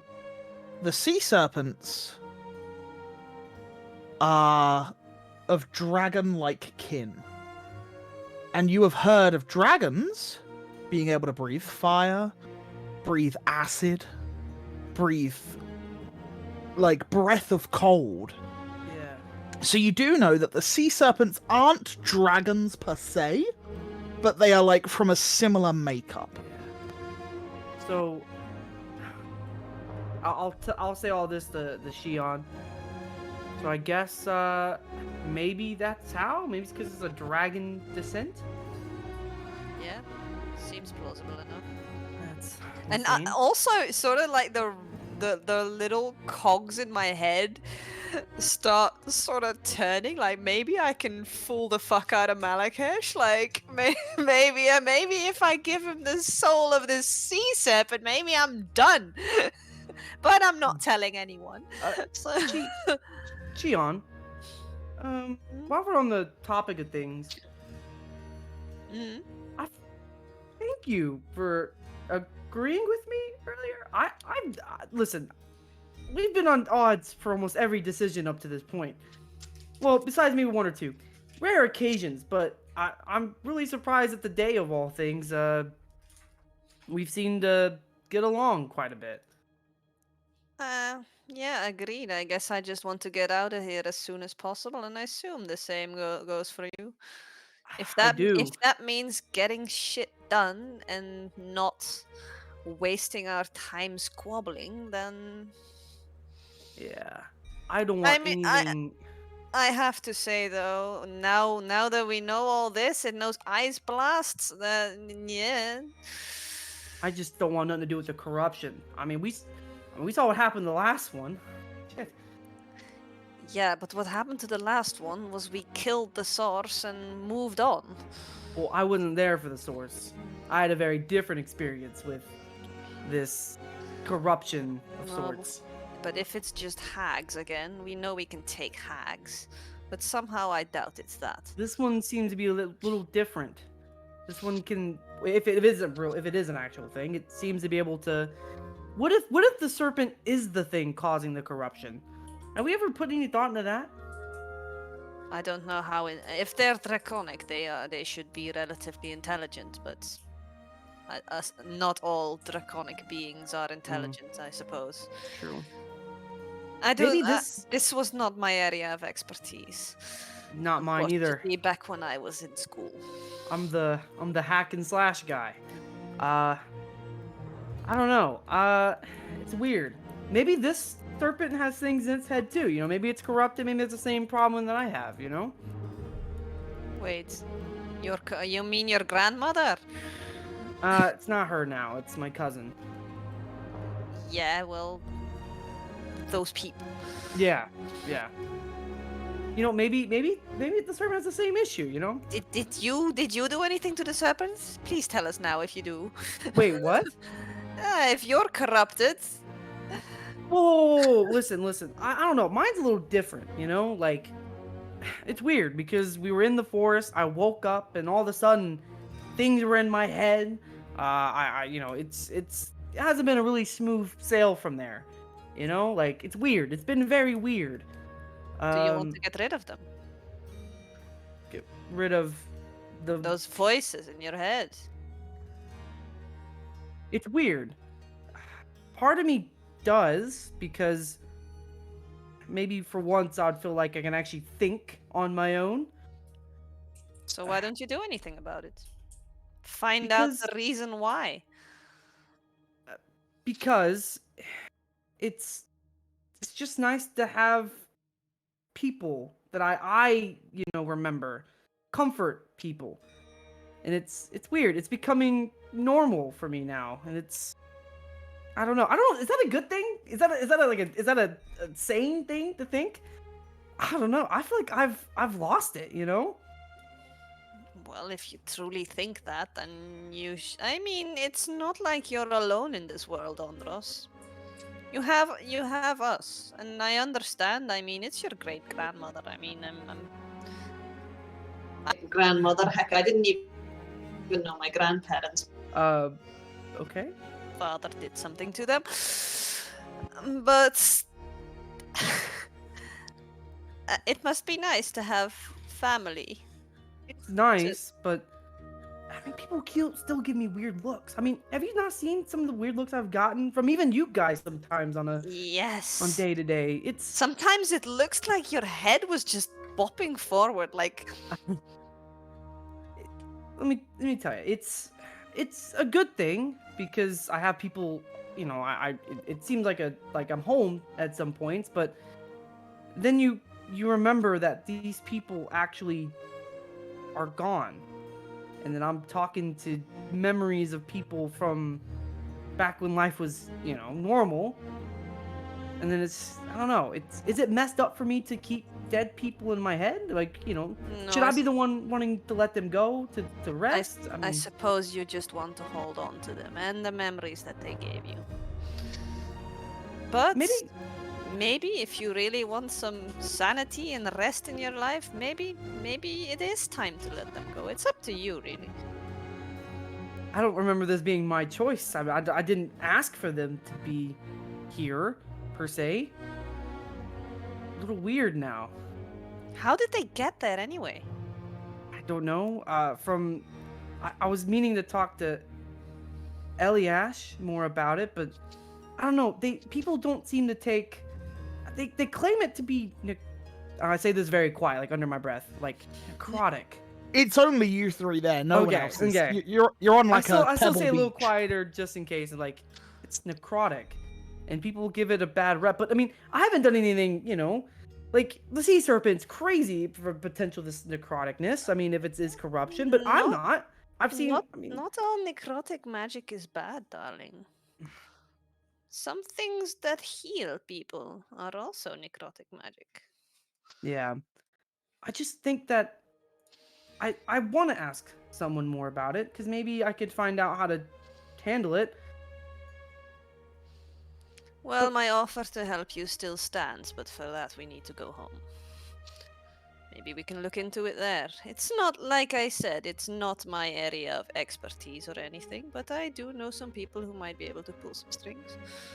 Do you think that maybe, like, doing all this traveling and stuff, do you think maybe that, because I've been thinking, what if I don't go back necessarily yet, and instead, maybe learn stuff, and maybe I can bring, like this kingdom, right, has a plethora of different people, like they have many different people from many different walks of life, different races, things like this. In Fortis is like non-talked of. We don't have, like, I don't see a Leonin walking through my tribe city. Maybe I can do that in Fortis. Maybe there's like a reason that I've been here looking at all these different things. Maybe someday Fortis can be united of some sorts, The world is yours, darling. You need only take it. Right. Okay. Good point. And as Yeah. go. No. No, go. Do whatever makes you feel good.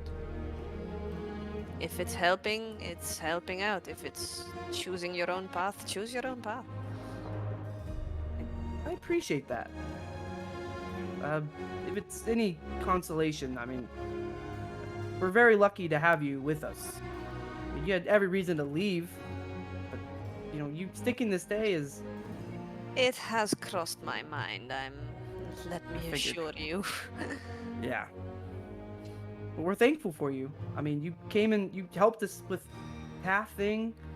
I mean, Yeah, so that was my area of expertise. it was. It really was. I was in over my head there. I had no idea what I was doing. But you really, you add a lot to this group. I mean, you're useful. As many times as it might not seem like we appreciate that. Of course do. not. Let's. I mean, I appreciate you too, Ondros. The whole white tusk thing, that was a stroke of genius right there. And although we definitely do not seem eye to eye, I still consider you my friend, even though I sometimes I can just throw you into the sea right there. Don't think I've forgotten what happened, but I'm still coming in terms of what happened. But I understand. And like I said, my offer to help you still stands even after I attacked you. I'll take it as you were trying to do the right thing, and I'll leave it as that. But the next time you shoot anything at me, just know we're gonna have a little bit more issues, okay? I'll take it as a little accident. We'll keep it as an accident. It's okay. I'm not. Sure. I won't hold it over your head. I won't. Just know that I still appreciate you, I think you're trying to do what's right in your mind. At the end of the day, that's all we can all ask for, right? Is we try to do what's right in our minds. Exactly. Might not be the best way to go about it, but as long as you have the interest of the group in mind or the people or whatever you care for, that's all that matters to me. The only thing I care for right now, and the only reason why I'm even here to begin with, is you guys. Without you guys, I would never be here. I would have gone home a long, long time ago. I stayed because you guys stayed. And that doesn't mean I still do not want... Wait. That I still want to go home more than anything. But I just stuck around because you guys stuck around. When we do go to Chartusa, I will be there for you 100%. I'll be there right there, and whatever goes on there, we'll deal with it. Thank you. Now let's go pretend to bash each other's head in again when the rest. Yes, yeah. Let's keep them on the edge. And as we pan over to the rest of the group, we see Arcturus swim up to Grint, tugging along hard in the water, with Maeve swimming back. Grint, roll me a perception check, please.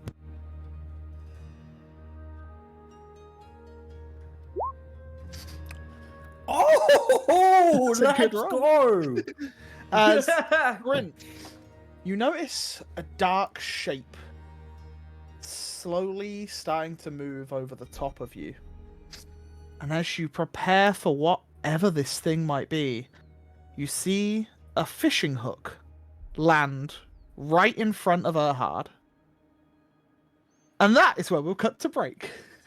As Erhard can't see a thing, as a fishing hook lands before his face, and Grint, you can see this in the last moment as this fishing boat of this fisherman sails nearby where you guys are. And yeah, we're gonna take a quick 5 or so minute break. And yeah, we'll be back in like 5. Grab some drinks, grab some snacks. See you in a second. Goodbye, goodbye. Hello, and welcome back. Tell us what drinks you got, what snacks you got. Guys, what have we got? What sort of things have we got?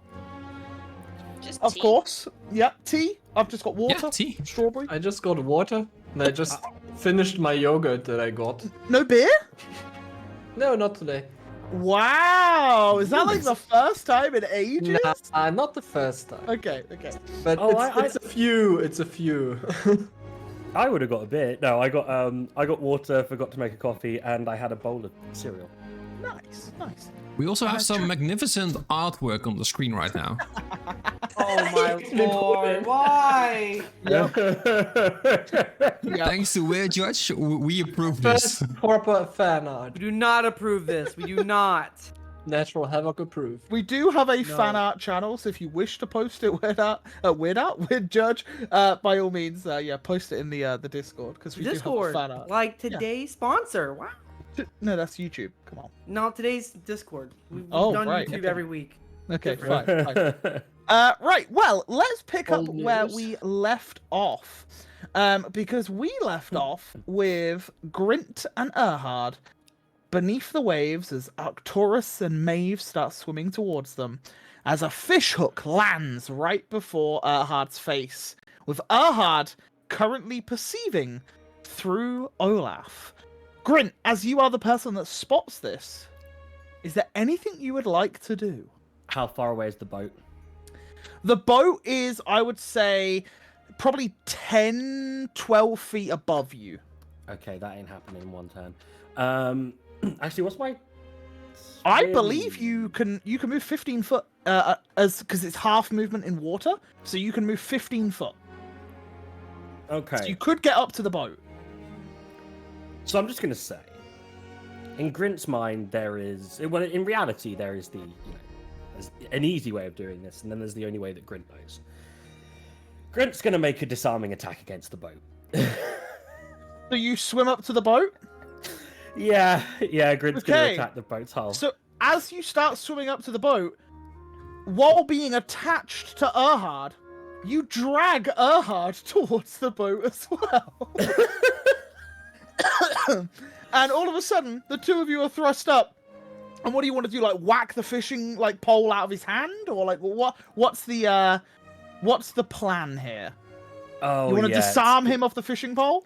it's going to be full naked goblin leaps from the sea and basically backhands this fishing rod out of this fisherman's hands in the most strange display of protection. And I guess for a flourish, what's a PG friendly way I could say this? His tallywhacker also smacks him across the face. Wait, do we see this? Are we like standing on the shore like? before He does we that. go, before we go any it's gonna further, be the same before we go any further, I need, I need Oh, Grint to make me a flat strength check as you God. emerge through the water, pulling Erhard and jumping out. Yeah, I'm gonna say a 17 is enough for sure. As you swim as fast as you can up to the edge, and you grab it and like throw yourself up, and as you get into the air, you like smack his hand as his hands were like high to like throw the rod, and you smack it, and as he like looks up in disbelief of this naked goblin that just assaulted him on the water, something hits him in the face. And as this happens, Erhard, you are forced out of the water and immediately feel a rush of air as you are no longer breathing water. Do you revert back? Yeah, I would have reverted back as soon as I feel a tug. So on as the, you on the, revert on the rope back, because your eyes come back to you, and you just see between the legs of Grint as he's midair, and he just slaps him with two parts of his body. And then from the other side of the boat, you just see Shion and Andros just see all of this happen. Now, he's a little ways off, so you maybe the finer, smaller points of the naked goblin you don't really get a good eyeful of, but you definitely see what happens. You just don't have an acute, accurate eyesight of it. And then I will say, before that, Grint, do you land back in the water or on the boat? Oh, it's like a perfect swimming dive. He comes out and then basically backflips like a beautiful, yeah. And then as Erhard, you see him land back down. Your momentum's still lurching you at the boat. You like hit into the side of the boat and are like hanging on, and then Grint backflips. Erhard, what do you want to do? As you know the momentum's going to pull you back the other way. I was just wondering, like, is he swimming up that fast that I'm just being tugged and like essentially flying after him? Because you allowed him to guide you, he just pulls you, and before you know it, you're now hitting the side of the boat. You see everything going on, and then do you push back off or do you hold on? What are you doing? I guess I see him crouch and start pushing back up or something to jump back in the water, and I guess I just push away and let it happen. Yeah. And as you push away, just let the momentum take you, you both vanish beneath the water. And then you just see the fisherman just stand there, like Shion and Andros, you just see him stand there for a minute, and you just hear, bloody hell. Andros? The fish here are crazy! And he like grabs an oar, and he just starts rowing as quickly as he can to the shoreline. Andros, darling, I take it all back. I am in no way affiliated with any of these people. Okay, listen. These people, listen, I wasn't a part of that. Me and Gloin are on here with you. We're on the same idea here. Yes, You just wanna like walk the other way and just look. We can look for a cave. Best idea I heard all day. Yeah. Let's go. As this conversation's happening and you're about to walk away, you see he doesn't even get right up to the shore yet. He just abandons the boat, like jumps in. He gets a bit wet as he like scrambles, and then just starts running up the pebble beach away from you guys. Even better. We have a free boat. We can go look even closer for a cave. And I like to think at this point, Grint's head, Arcturus's head, Maeve's, and then finally Erhard's head all like emerge from the water to look around to see what's going on. And yeah, you just see this guy just like, nope, nope, nope, I ain't doing it. Nope, nope. And he's just running just down the beach. I just give a very like, why look over, and I'm appalled because I'm like, why is this happening? What happened? We can borrow the boat, I guess. Let's just go take it for a spin. And I'm gonna get on the boat. I'm gonna row it, so Shion doesn't have to. And yeah, well, we're gonna just take the boat. We're gonna try to, because there's a sea current's like the bay is kind of like this, right? It laps around. So That's what I'm looking at. So Ifaldor has its own port, which is Yeah. kind of like a little cove, and you guys are still around that cove, so you could go into the port if you wish, but you're like on the outskirts of Yeah. the city. You're not in the city at this Does point. there be like any weird little like maybe island, maybe a small little like surface level kind of thing? Further out? For like maybe a little bit out. Not anywhere where I would think a sea serpent probably would be at that point. Right, okay. No, not really, no. Okay. You would know if the sea serpent is as big as they say, it's far out. It's Far out? not gonna be anywhere near this But I don't cove. see any like weird little like rocky area where I think a cave would be. Maybe can I make a perception check for that? Can I see? Sure, sure. maybe? Okay. Try and get away from the situation. Yeah, you're looking around and like sticking to looking at the shoreline. Yeah. There's like slight divots, but it's not. There's no caves. Nothing Right. of that like. Not even like maybe a hidden little part of the area where maybe I couldn't Not see. not from what you can see. Okay. We'll just start rowing around. I'm gonna check the boat as well. I'm gonna take a look around, see if I see anything different. You want to look in the boat? Yeah, have a look. Sure. Roll me an investigation. Oh god, I hate these investigations. Yeah, and as you're looking around, you open a box and there's just a load of frozen fish in there. Great. Various different parts of it are frozen, and you check under where you've just sat down on, and you pull up a load of papers with just like ink that's just run on the page from where the water has got onto the paper. It's his paperwork. I guess he Yeah. was doing legal things after all. It's illegal, all right. Cool. I don't care. I Yeah. just want to Useless. not look at them. And yeah, just, And yeah, you see all your companions bobbing in the water beside the boat. So What the hell was that? It Why was the did- boat, but why are we? Grint's putting his clothes back on. Why are we slapping people? Have you got out? Yeah. So you've just tugged Erhard out to the shoreline again. Oh, wait, well, once Erhard's on the shore, then I've just like I've undone. Right, yeah. Yeah, and yeah, the pair of you are now on the shore, while the Maven or Arcturus are just near the shore, but just bobbing. well, Hand first, the papers to Grint. what happened? Mhm. Oh, you were looking through the eyes of your octopus or whatever, and there was a fishing hook about to go in your mouth, so I You saved me. made it not. Yeah. I just go over and hug him hard. You couldn't have tugged him away from it? Not in the moment. It was so close. There was only one thing I could do.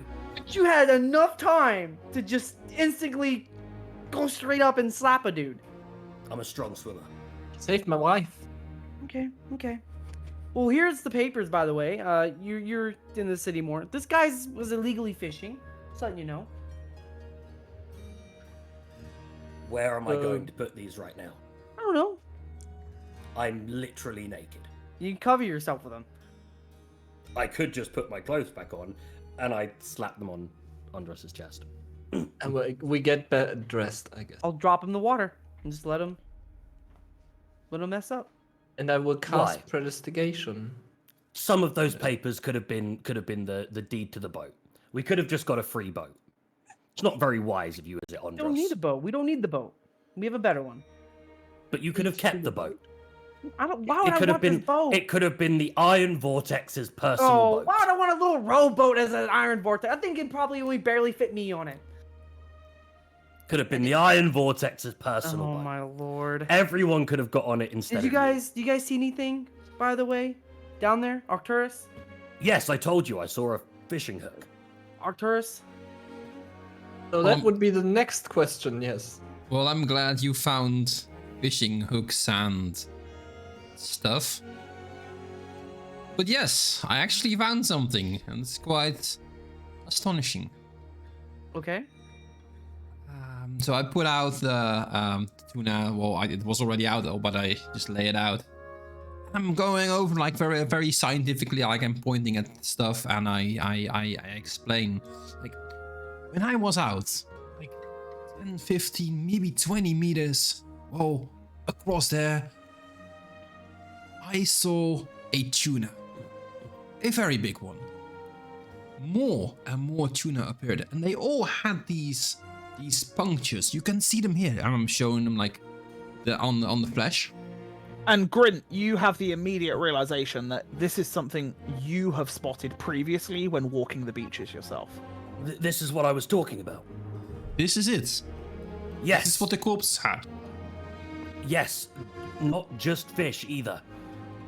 Also there were men. corpses of people, well, men, mostly men. Yes. So from what it looks like, and maybe Maeve can tell us more because she's like the animal expert, but this doesn't seem being killed for food or anything. It could have been killed for sports, pleasure. Someone or somewhat tried to kill this creature on purpose. So that little puncture wound killed this creature? Or you That's can very see small. there are like multiple punctures. And look at this. These are like the black veins. You see them on Ross? You can see the black veins in the meat. Okay. Black veins? The creature, okay. Just look at this piece of meat. You can see it, right? But I don't know what it is. Yeah, well, neither do I, but you see it, right? You observe the... I'm seeing This the is black science. We veins. observe the blacks, though they are Yes. there.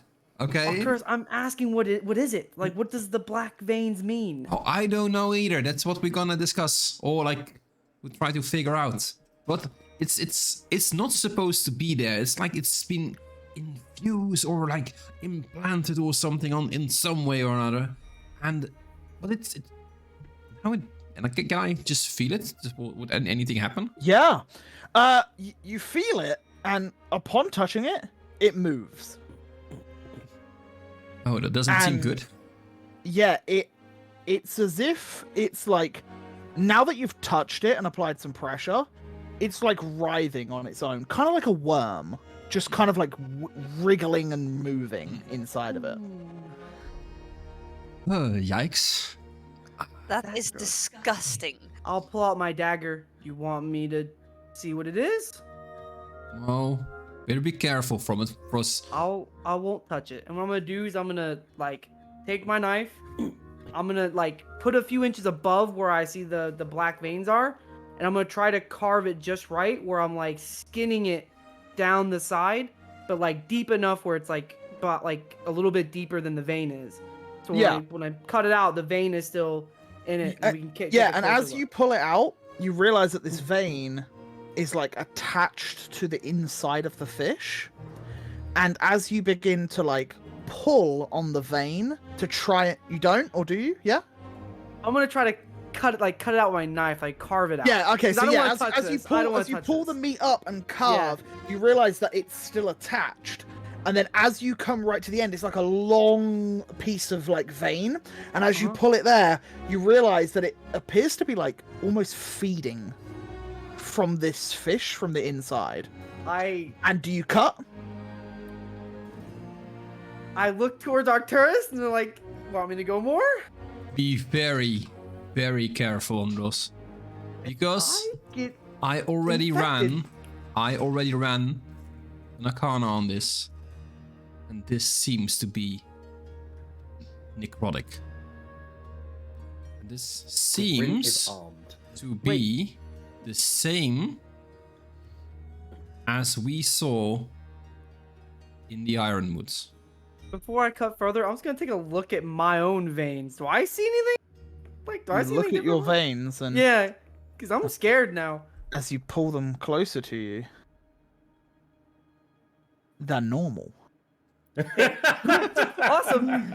Okay, and I'm gonna cut it. Just cut it. I'm gonna try to be very careful though. Like I'm gonna do Yeah. it very slowly. And as you cut it, you you start to see a bit of like black ooze come out of it, and then blood, and you see blood, and it seems to be maybe feeding off of the blood and of the creature itself, and maybe when the puncture wound happens, this thing then grows and manifests within inside the corpse. I don't see Seems like to the be alive. head of this thing. I don't see like what the head No, of it looks like. it just seems like if you imagine like a very thin like worm that's just inside of it, kind of like that, but it doesn't just have like one end. There's like multiple, like a vein, like various different sprout, kind of like a branch where like different bits would sprout off of it, and like that all absorbing. Okay. Knowing that, I'm gonna pull out one of my second daggers and I'm gonna hand it to Grint. I'm like, look, I'm gonna pull this thing entirely out. If you see this thing start coming at me or anything, I need you to cut it like real quick, like stab it, something. You're muted. Okay, but first I do need to say something. Yes.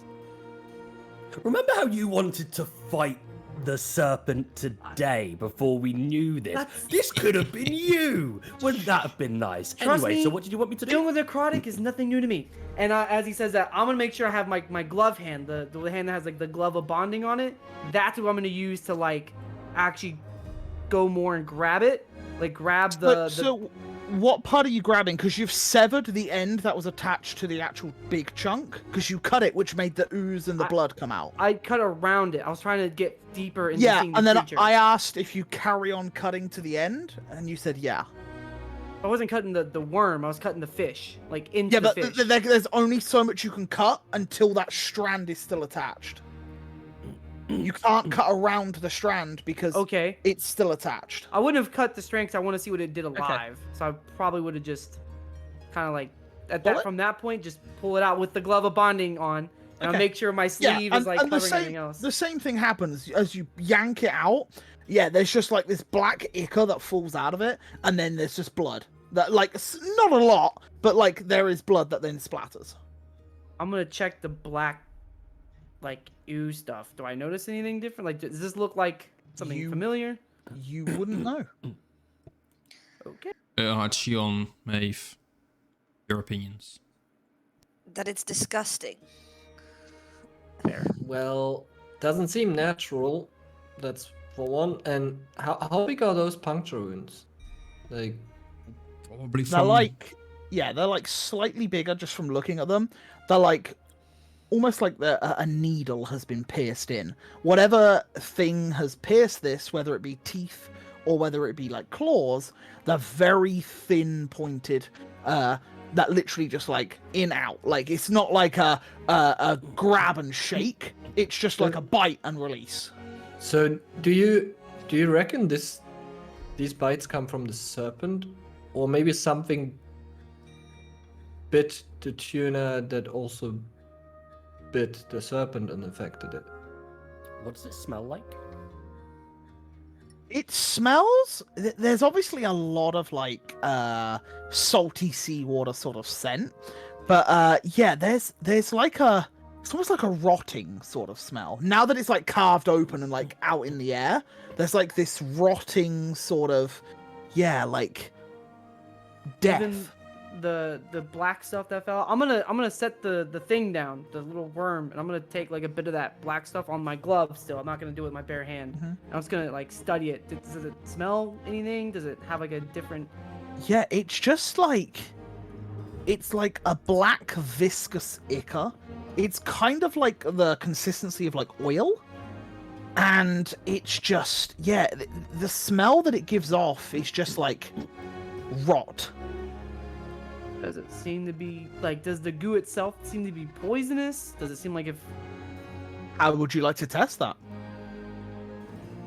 Wouldn't like one of the fish in the boat are they alive, right? Because they're wiggling. Not all of them. No? Some are. Some Some are aren't? alive. Some are. I'm gonna grab one Can that's I- living, and Can I'm I gonna. test it You with your with my poisonous. poisonous kit?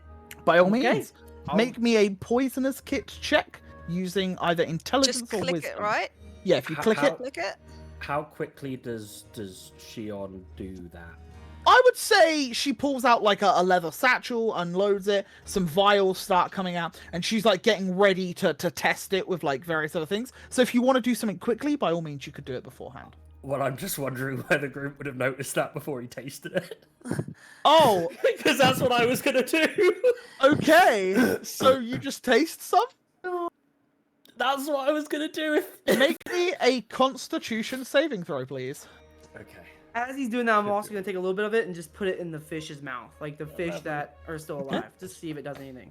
You said Yeah. intelligence, right? I'm still gonna continue Yes. doing Yeah, it. no, that's absolutely fine. Like, there's multiple pieces that you can do this from, so Mm-hmm. that's yeah, absolutely fine. A 19. So we have Andros shoving like it, forcing it into a fish's mouth, non-consensually. And then No. the fish is like it doesn't like it. It clearly dislikes what's going on here. Grint, you get like a burning sensation in the back of your throat, Had that before. and it's that sort of sensation of when you've had far too much alcohol, and that last bit of tipple violently makes you throw up onto the beach as you just heave a load of last night's liquor or whatever would have come up. You just heave it onto the pebbles, and yeah. While this is smells happening, bad. while this is happening, Shion, you get some in a vial and begin testing it, and it's not a it's not a poison per se, but you sense that it has like a magical property, and it seems to be some sort of like an infection, like it seems to be like a disease, something that will grow that needs like a host. But it's magically natured with necrotic magic. Is what I will say that you get from your 19. It's not like a man-made poison that you could use from like herbs and stuff, but obviously this thing is producing some sort of ichor that, as you now see, Grint is just vomiting on the beach like horrendously. Yes. So would I be able to use this? With this little amount that you have, no, but if you found a larger source, by all means. That's good to know. Is Shion sharing this information with us? Yeah, I guess I'd say there's nothing more than like, oh, this is some kind of disease. As we can clearly see, as I sort of pick up my dress a bit to save it in the fabric from the splatters of Grint's vomit. I wouldn't cook with it. This is necrotic? The moment I hear Shion say it's like a disease, like infectious, and I see Grint vomiting all over the ground, I back it up like in some sort of bag or something to contain it. Yep. And don't let anyone touch it again. Yeah, and I would say also from the 19, Shion, you would know consuming a very small amount of this, like Grint just has, it wouldn't infect him. It wouldn't make him become a host, but if a worm potentially, or a strand, was inside of him, then yeah, there might be effects that happen. Okay, so this is different from the sea serpent itself, because when the serpent bites, it's just freezing. As I showed the fish that I'm still holding after I made the fish take a little bit of that shit in it. I'm like, so we're dealing with two different problems here, apparently. I don't know. Two different sources for sure. Yeah. Something that's freezing the things and something that's corrupting, infecting. Right. Is there anyone, Grins, that saw this beast and made it out alive? The anchor. we can- Aye. Quite a few. Not a lot. The anchor. but a fair few. We should talk to all the people. So Andros, Erhard, what do you know about the anchor? What did he He served- see? He was a captain. Well, I don't know what he saw, but he was a captain of the ship, and they fought they were attacked by the sea serpent, and I think he's one of the only survivors of his crew, Yeah. as far as I remember. Yeah. Can So- you look for him and ask him for details what he saw? I might know where he's at. I gotta remember where they took him to, because they didn't tell us what place they took him to, because he hadn't arrived yet when we were in the council room. So I'll have to go ask some guards at the castle where they might have brought him to. But once I get information, I can definitely go talk to him. I might have someone else as well. Good.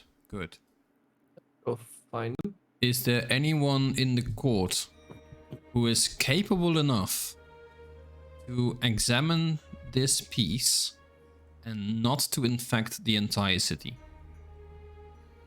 I'm asking Grint, but if anyone knows. Grant might know, but give him a second to look over notes.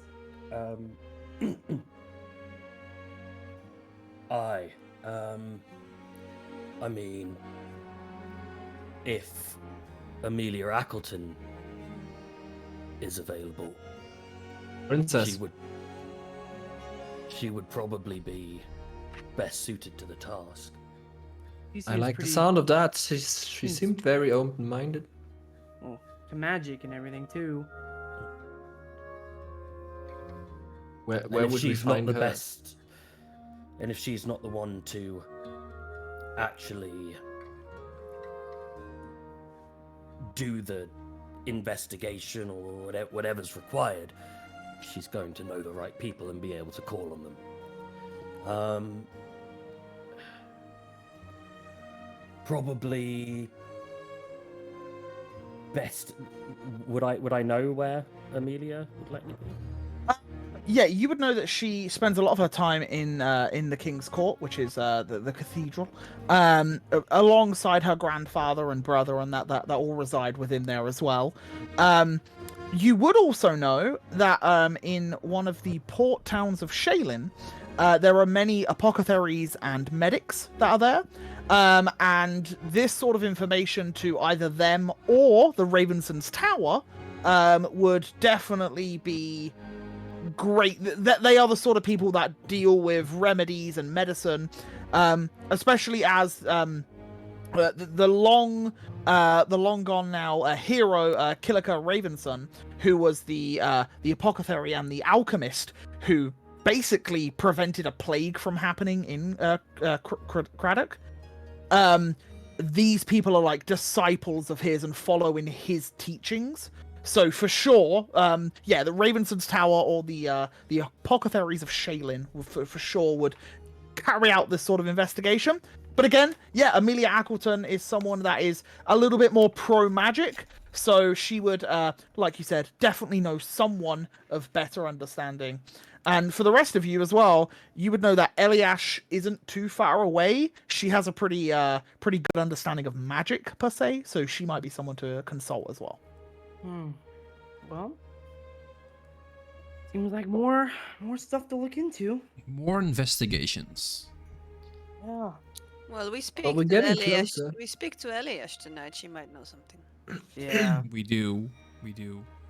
So, what's best, guys? Split up or go with the group? I would say split up.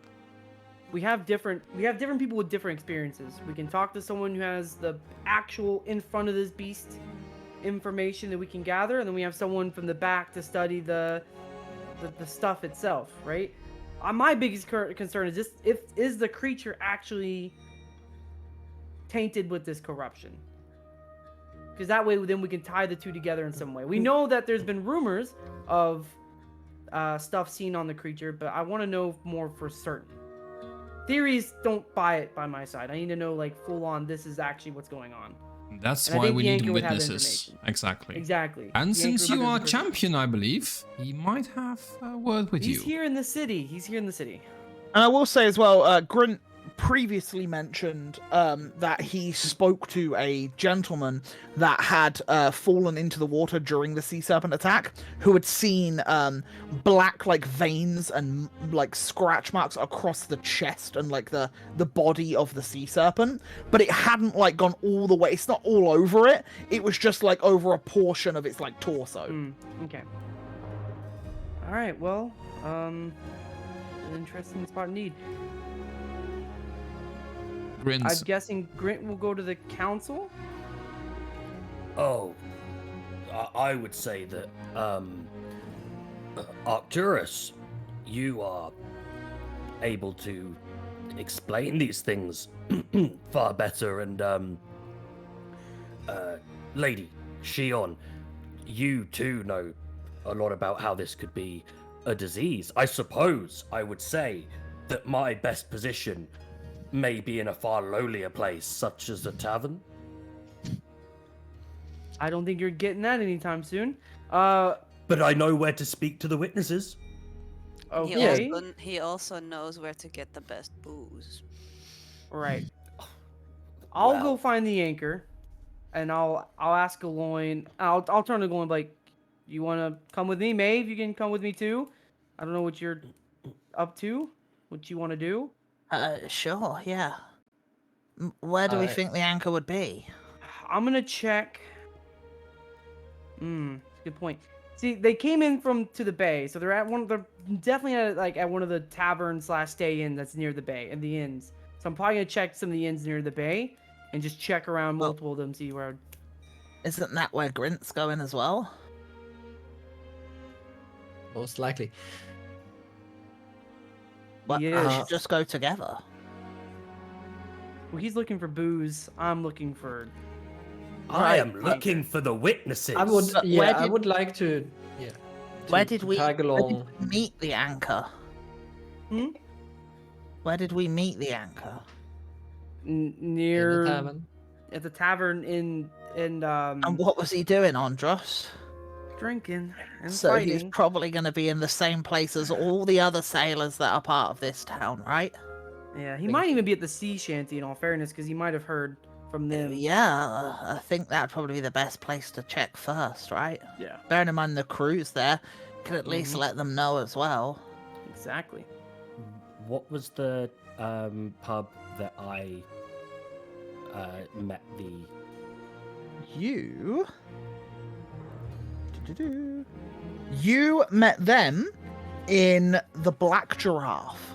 The Black Giraffe. Yes. Well, I think that my first stop should be at the Black Giraffe, as that is where I initially met these lads. Hart, I need a drinking. I need an investigation partner. I'm on it. I was gonna join you anyway. We kind of agreed at some point to not go out by ourselves. Of course. This is why I need him. Exactly. Sure. Arcturus, I guess you'll go to the castle and talk to Amelia. I'll try to look for her. And if you want to come with me, I can accompany you then as well, right after. Well, this is something we need to be quick about. We don't want like Yeah. infest the city with a infection or Well, something. So far as we know, Time it's to not. lose. Yeah. Okay. It might be. Yeah. You know what? Let's just. Yeah. I would say at this point, it's rocking around midday. You've spent the whole morning in the bay, checking around in the water.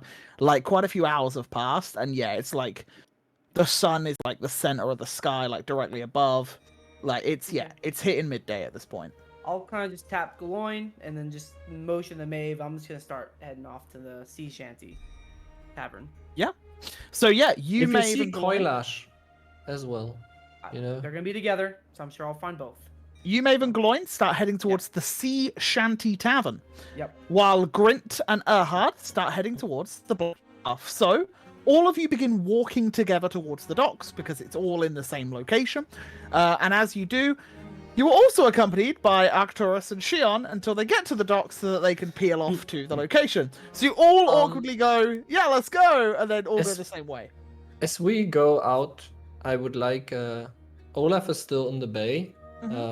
I think I would like him to kind of try and investigate, find out if he can maybe find like, I don't know, a trail or like something where it's How long for?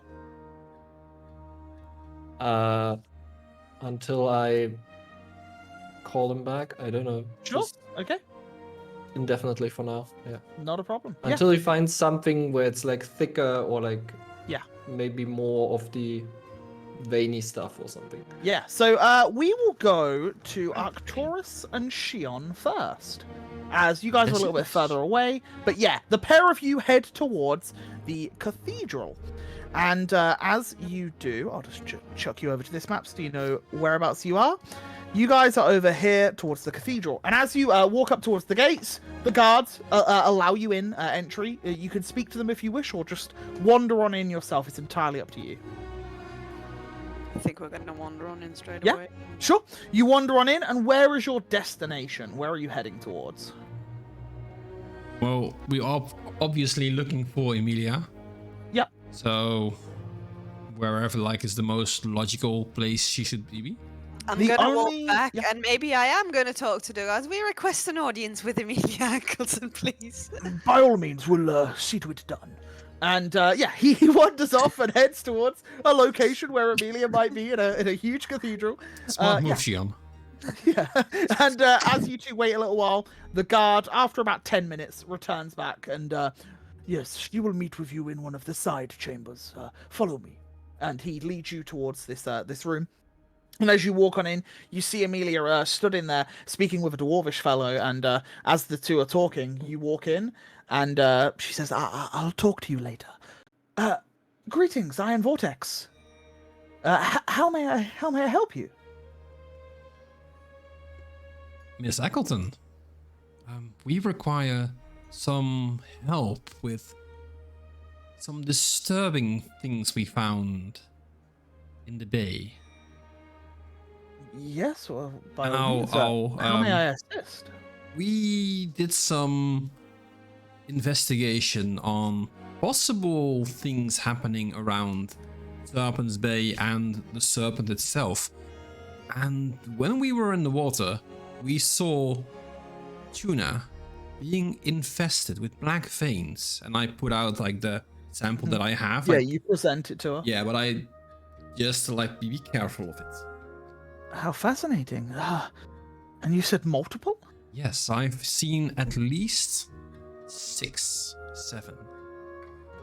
And yeah, she pulls some of the meat slabs that you've brought with you, and she begins to inspect them. Well, the serpent is recorded to be much larger. It couldn't have done this, could it? That's what we're trying to figure out. Those puncture wounds seem like they do not come from large fangs. Yes, I would say for certain. It appears something much smaller. It also seems it's not like killed for food. This is like pierced for sport or something. So none of the tuna, you say, was actually consumed. It was just puncture wounds for the kill? Fully intact. No bite marks, no, only this. Well, I would say some form of smaller creature is attacking the wildlife, and maybe sailors as well, but...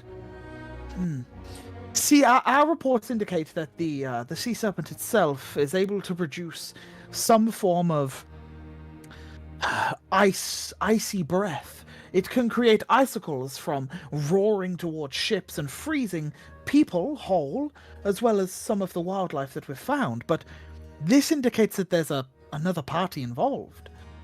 Maybe a smaller creature that could have riled up the sea serpent itself? These things are only tuna, of course, and tuna are probably not the cleverest of creatures. What if the thing that attacked these tuna also attacked the sea serpent, It therefore could very well corrupting be. it? Yes, no, I completely agree. And you say these, and she like looks a bit closer.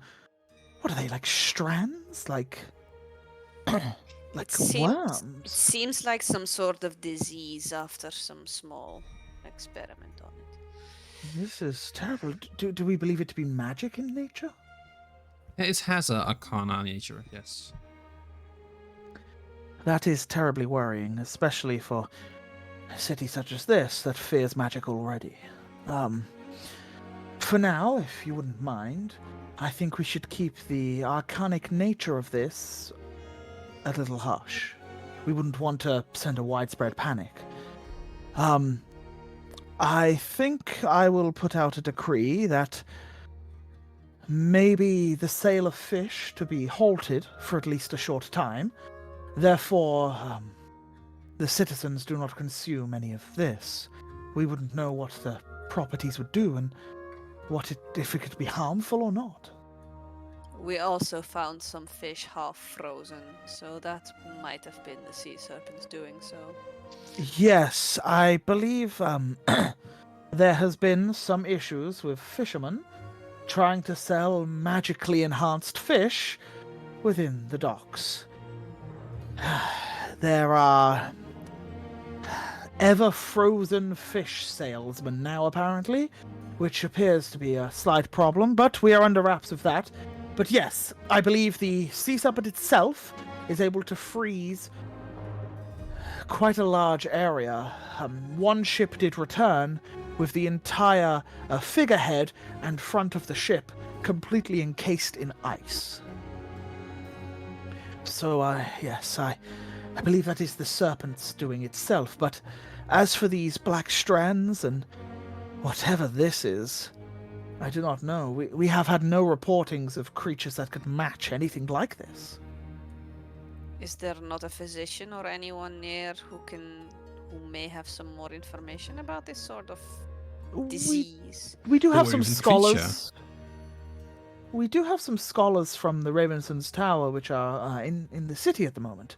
We could inquire as to get them to do some research on this and see if it's an infection caused by the creature's bite, or whether it's something in the ground that is latching on. It does pose a worrying question. Yeah, stuff needs to be researched, so I'll cut out a small part of it and then present it to her, like she can use that for further Brilliant. research. Thank you. Are you both magical practitioners yourselves? I smile. Do not fear to speak in these halls with me. I have been trying to make Credonia see reason to magics being acceptable within the region. I believe in the cause. Well, in that case, yes, We do. I am. Though I have to admit, this is not my area of expertise whatsoever.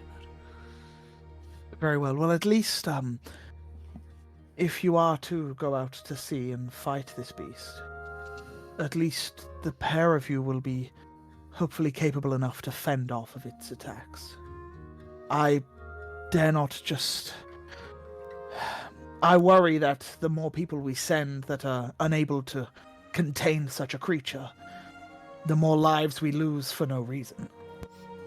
Well, looking at this, I don't know whether the creature is like the biggest problem. You might be right. So if we don't find like the root of it, this might have consequences for the city, maybe even all of Craddock. I agree. And... well...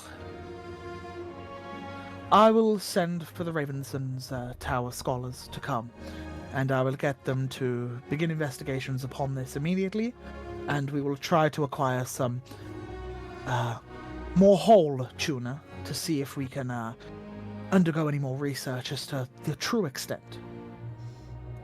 When can we expect word back? Well, if I call upon them now, it may take a few hours for them to arrive, and then as long as the investigation takes. That's fair enough. Andros is not going to like this. He is not, but before we do anything, we need clearance on this one. Very well. Well, look, leave it with me, and I will see to it immediately. Thank you for your help, Miss Eccleton. No, thank you for helping us. This is more than what we would have required. Well, let's hope it's not more than we have bargained for. And yeah, she leads you to a door. Thank you once again, Iron Vortex. And yeah, the pair of you leave. Is there anywhere you're heading to? Anywhere you want to go next? I think one of those bars, yeah. Yeah. You just head towards the docks in hopes of hearing Andros Yeah. as loud as he is. We will cut over to the Black Giraffe as we have Grint and Erhard walk in through the doors. And yeah, as you do, there's quite a few sailors in. It's midday. It's starting to pick up a little bit. And there's just quite a lot of people drinking. And then off in the corner, you see this like bald-headed gentleman who is kind of stood at the back. And you can see he's kind of like, he's very drunk. And he seems to be hurling some profanities at a table in the back that you can't quite see the occupants of. Grint will go to the bar, order but go to the bar from an angle where he can get a better look at that table. Yeah. Who's on that table? Does he recognize anyone on that table? You notice there is a drow woman and a minotaur sat in the back of the tavern. And as you sit there, this guy is just like, "We don't want any of your fucking kind here. You fucking... Look at you. Looking like a fucking minotaur. Who the fuck are you? Get out of my fucking pub." Oh, Grint goes over there straight away and Yeah. he's gonna Do I fight the recognize them? shit out of this guy. I would say, as you go, you're like, "Oh, that's the..." And then Grint's like already stormed on over. What do you do, Grint? Oh, this is... You know what? Grint's just gonna say, how tall's this guy?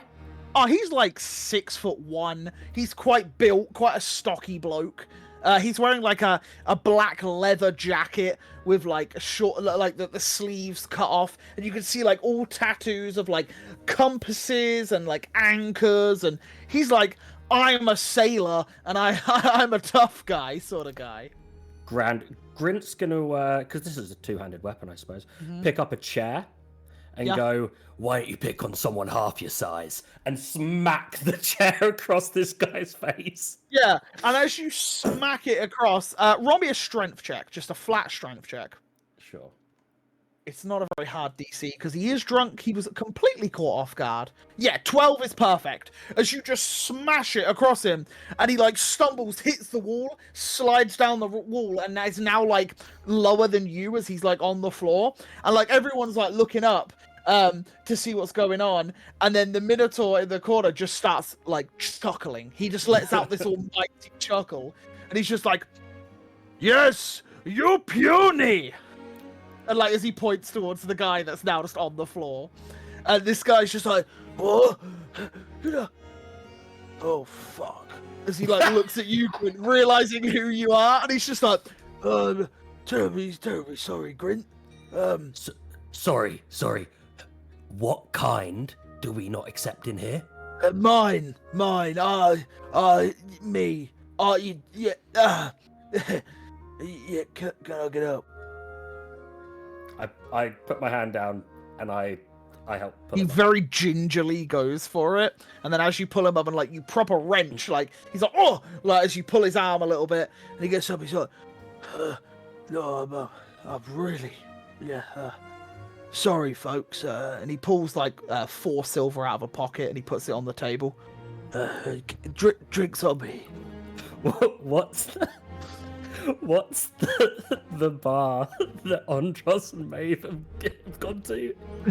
That's the Sea Shanty Tavern. You should probably head down to the Sea Shanty Tavern instead. Oh, yeah, of course, Grint. Yeah, no worries. No, yeah. And he walks out the door, and I you like hear see that. Yeah, you hear it all. Like you're near him. If you see a Loxodon, send him over here. And he's like, Loud if I- and a big. yeah, if I see an Tusk oxygen, sword. I'll find him. Don't worry. And he walks out the door and immediately bumps into someone. And he goes to go, what are you? And then he sees Grint just spot him. And he's like, oh, let me help you with that stuff there. And he starts picking up whatever the guy dropped. And the door's just shut. And then you just don't see him anymore. And then you hear from the Minotaur, yes, you strong like ox. Actually, And I'm strong like goblin. I like it. Yes. You man with champion. Yes. Ha ha. yes, with other tuning. Yes, with the puny one. That's it. Yes. He give me good fight. Care to join us? Of course. There's two of you. For now. Aye. And he grabs the 4 silver and he puts it on the bar just near him and slides it on. And he's like, 2 more drink on man. Ha ha. And he just sits there. And yeah, you see this grizzled looking Minotaur just sat there. What you do notice is strapped to his back with chains are 2 anchors. And he just has these 2 big anchors strapped to his back. And beside him is a very athletically built drow woman. Who is just sat there, arms folded with a high top ponytail, wearing this black and red sort of like leather armor, and she's just sat there, arms folded, just staring at the whole thing, and she just looks at you and says, "Quite impressive that you allowed him to, just leave." He wasn't going to learn anything pissed off his nut. You're not wrong. Many of your folk in here like that, because I've dealt with a few in my time, and if I need to, I can deal with them again. Oh, look around the place. All of them after a few drinks, but there's a couple of us who can keep them in line. Yes, well, I assume you're here with, was it Erhard? Yes. He's with us now. Grint just points at And I will. the anchor, points at Erhard. Yes. Does some very slow mental arithmetic. This Goblin is the friends. anchor. Yes, this is, my name is Koilash. What is yours? My name's Grint. Grint, well, it's a pleasure to meet you. We're here on, behalf of I believe they call themselves the Iron Vortex. That they needed some additional hands to help with the Sea Serpent. Yeah, we How goes that, by the way, Erhard? Have you assembled a crew, a ship? we're working hard on that. We have a number of leads of people that will potentially help. Good! When do we sail? When the It's not- time is right. Yes. When is time right? Sometime after some more drinks, I believe. And And we Takes order others. more Just drinks, cheers. like big drinks. He cheerses you back and he's like, oh, it's going to be good day. And he starts drinking, and yeah, he's just he's hammering them back. There's no Is there a stopping. barkeep or something? Yeah, there's a barkeep, and it's you see a quite built, stocky bloke with quite a big beer belly, and he's just stood there, just cleaning the inside of a cup out of a big bushy mustache, and he's got slightly balding on top, but more fuzz around the sides, and he just looks at you as you look towards him. How much for your best drink? I don't know, in a big jug, You want Or a bottle? barrel, like a barrel or something. You want a keg? Sure. Very well. 2 gold. I slide him 4. Grint shouts out. Does Grint know the bartender's name by any chance?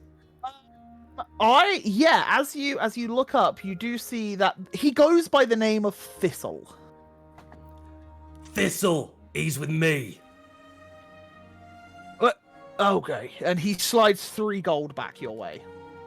What the hell? You're confusing me. Okay, sure. And yeah, he brings over a keg, he puts it in, he hammers a tap into it, and yeah, he leaves it on your table. And the anchor's like, ha ha, yes, this good. Maybe we take a couple kegs onto boat. It's not a good idea, but it's what I support. Well, All right. before, for nerves, after, victory. And during. What about during for health? Also Bravery. flammable. Good. Flames are good.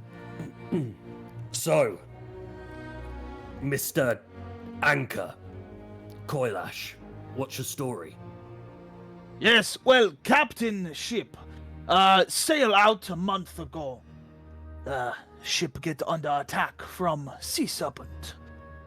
Good fight. Only one to live. All crew die. Ship sink. Get away, because float back to shore. So you're one of the lucky ones, then?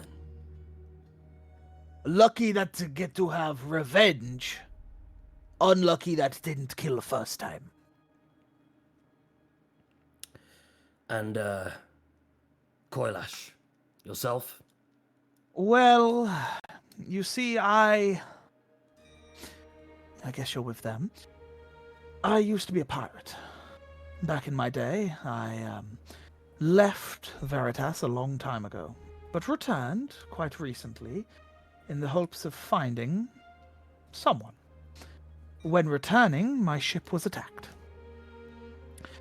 A few of us made it to the land, and I have searched for who I need to find, but have been unsuccessful. I offered my assistances to hopefully get me into a more advantageous position to find the person I'm looking for. And No yes, that judgment. was vague. No judgment here. In another life, we can't be blamed for our misdeeds. I used to be a mercenary. That's how I found my way through here. Yes, I've done that line of work myself as well. Can I, So, Koilash, can I ask you, do you have any family here? I used to, yes. What happened to them? That is more private business. It's just, it's been curious when we had our audience with the king and they asked us about our crew. They got very curious when we mentioned your name. That'll be because Koilash is not my first name. It's the name I took in marriage. Okay. So where's your husband? I haven't a clue. Is he the one you're looking for? Like I said, I'm being vague. And she grabs her tankard and just sips it and puts it back Alright. down. Well, I hope you find him. As do I. now things have quietened down a bit. Grint's going to look around to see if the kid or the youngish lad. Roll me a who- perception check. Okay. Grint is famously good at these. Let's Hey, go. that's pretty good. Let's go. Yeah, as you look around the tavern, you do see on a booth right at the end. You didn't see him come in because you saw the commotion first, but right near the door, you see the group of sailors that told you the story originally, and you kind of see him like peer around and like he sees you, and he keeps drinking, and then like he keeps like locking eyes with you because he found a little bit of respect for you the last time you approached. Grint catches his eye and just does the whole like come over here head motion kind Yeah. of thing.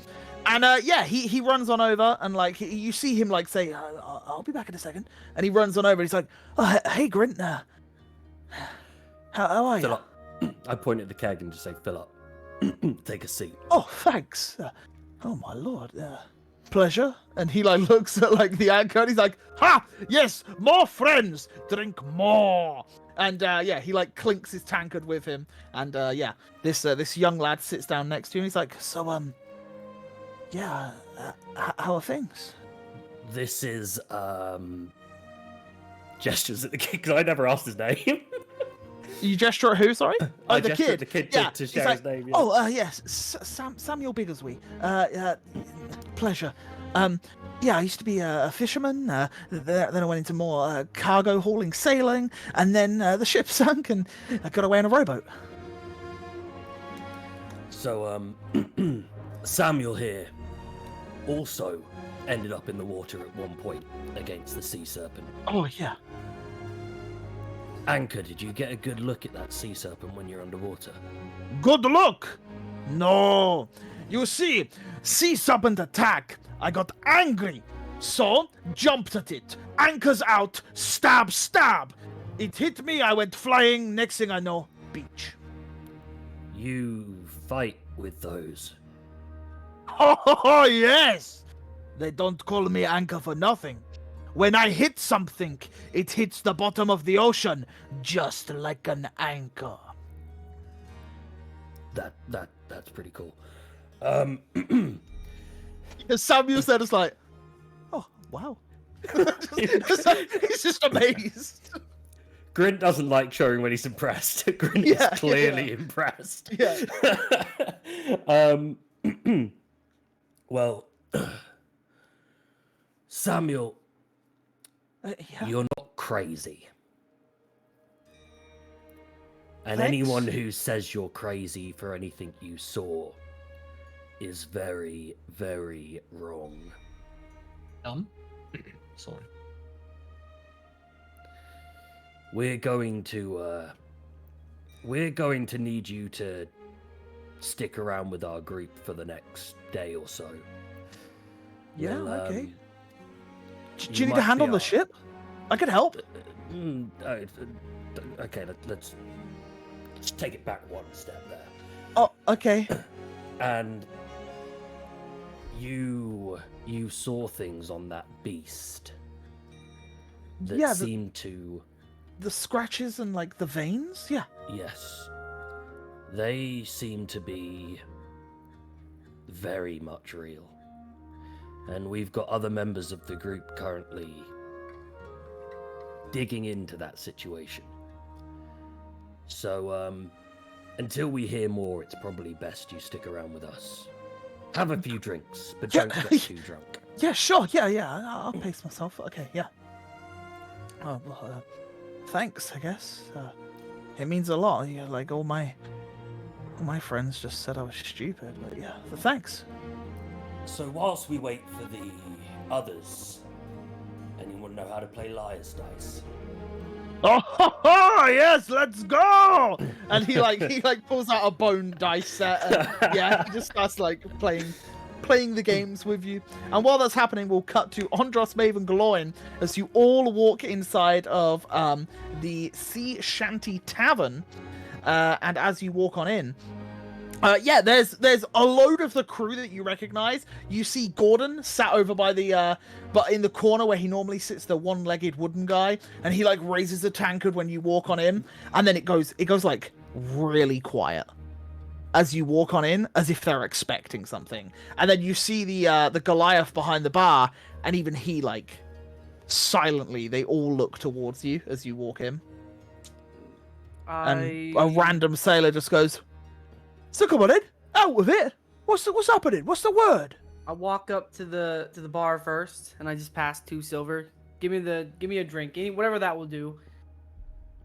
And yeah, he reaches down, and like he doesn't say anything because he's waiting like to Yeah. hear what's happening, and he places the 2 tankards down. Okay. I will then take a drink first, and then I'll just nothing new yet. There's something going on with the water itself, or something going on more than just the serpent. I can't speak too much about it right now, as the information isn't very good yet. But we want to make sure that whatever is out there with the serpent, that we're not bringing it back to shore, and next you know, causing a more problem here in the city itself. So for now, until we get more information, we're not necessarily going out there just yet, but we will at some point. We just need Well, to how make long's sure. this gonna take? We want our waters back. Yeah, we want the bay back. I Just know, like you said in the speech. But if we take down the serpent, that doesn't just fix everything. Taking down the serpent's only causing half your problem right now. So we want to make sure that whatever it is, we also take out the whole swing. So you guys get your whole 100% waters back. There is a sickness, some sort of disease out there that we do not know anything about it yet. And one of the guys, like the hecklers, like shouts out, "Well, if it's out there, why are we here?" Because we can't fight disease. We need to know how to deal with it first. So we're trying to figure it out. We're trying to get information. Once we have that information, we will make a plan to deal with it. Trust me, you guys will have your waters back. But I don't want to send you guys out to fight something without information and we have the same thing happen like it has before. We want to win, right? In order to win, we have to have intel on the enemy. We can't go blindly into a war, because that's how you lose. But it's not a war, is it? We just kill that darn thing. It is and a then war. we check the waters ourselves. I almost agree. But there's something worse that's beyond just the serpent. And I am not going to put you guys out there and risk your lives. We're already risking enough with the serpent. Let's not risk more with whatever else is out there. So give me at least a day or two. Let me find out a little bit more, and then we will deal with the serpent, I promise. How long? I look to Galoin. I don't know what you're looking at me for. Look, we rallied them up. I know, because I thought we were actually going to fight the serpent. Well, tell them tomorrow. What if we don't fight it tomorrow? But you already know, you're waiting on Eliash's response. That's what Shion said. If she's responding today, then tomorrow. Right? That's if they... No. I... Give me 2 days max. Just give me 2 days. Let me figure things out. Listen, I agree. 2 days? I agree with you guys. Taking down the serpent will actually help the research with the problem going on. I agree. But that's not my decision. I can't be making this decision myself. Well, then whose decision is it? Because you're the one that got us. Remember? Whose decision is it? Yeah, whose decision? It's like they're just like bouncing off one another at this point.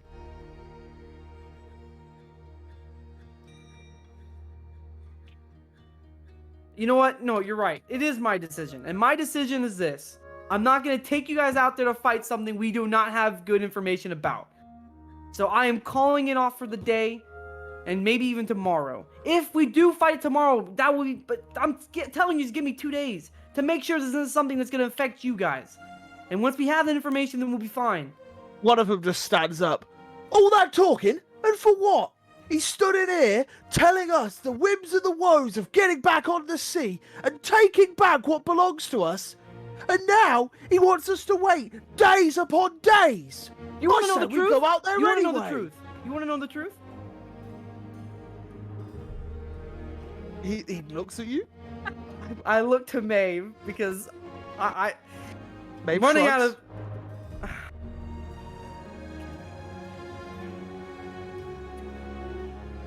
Where's all that confidence now? When you were up on that stage, you told us everything we wanted to hear. And now, a day later, it's like you're going back on your word. Who the fuck are the Iron Vortex There's anyway? something non-normal going on out there. Something that you guys hate and hate to know anything about is out there. Tainting whatever the fish is, tainting this creature. Something that seems beyond human-like is out there. Right? So what? Are you going to stop that from the shoreline? What are you, a coward? Ah, look at these these people coming from afar, telling us all these great things that we want to hear, and now look where we are. Why should we sail with these people? We should build our own, get back on the water. Last time I ran into a situation without no knowledge, I lost everything. I don't know if you want that same fate to happen. I don't know if you want to go out there, be a hero for the now, and then bring back something worse. But that's what can happen if you just go out there blindly, right? I've made decisions blindly before, and it did nothing good. Nothing good came out of it, right? What I'm asking is that we at least understand what's going on, to at least know what we're fighting against, to know the full parameters. There's a serpent in the bay.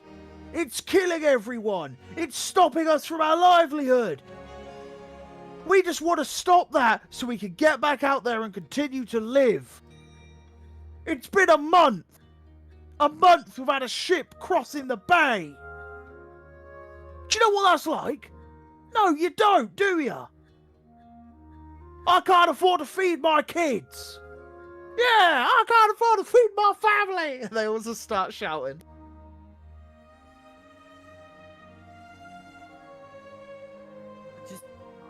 At this point, I just nothing to explain. I just kind of give Gloin a look and I shrug. Like, I have nothing else I can say. And, just gonna straight up say, look, it's your decision. If y'all think we ain't gonna come on our end, that's fine. I can't force you guys to believe. I can't force you guys to trust me with this. Nothing. It's not my place. You guys have been through a lot. I understand that, and I get it. You guys do what you guys think is best for you. If that means not trusting me or trusting this group to complete our side of this, that is fine. I will keep doing everything I can to help this city, because that's what I'm here to do. That's all I can offer. That's the only hope. That's the only sort of thing I can even give you guys is what I'm saying. I've taken down a king. I've taken down different creatures. I've fought many different things, and I can only go off my word. So trust me if you want. You don't have to. Can you roll me a d20, please? Of course. Of course I can. Okay. 14. Yeah, it goes quiet, and you just hear murmurs coming from people, and it just sounds like disappointment. You see the guy behind the bar, he kind of like looks at you, and like you just see a subtle shake of the head, and then he just carries on serving patrons at the bar. I just turn around and start walking out. I don't even wait for Gloin or Maeve to follow. Well, that just stood there like with you as you've walked in. I just leave. I just walk out, and Yeah. I kind of just walk fast. Like I'm trying to just go away. Like I'm just walking off. Yeah, and yeah, you walk out, and then Gloin and Maeve follow you. Where are you heading? I'm not heading. I'm heading back to the room. Okay. Well, as you leave the tavern and start making your way towards through the dockside, this drunk guy comes up to you and he's like,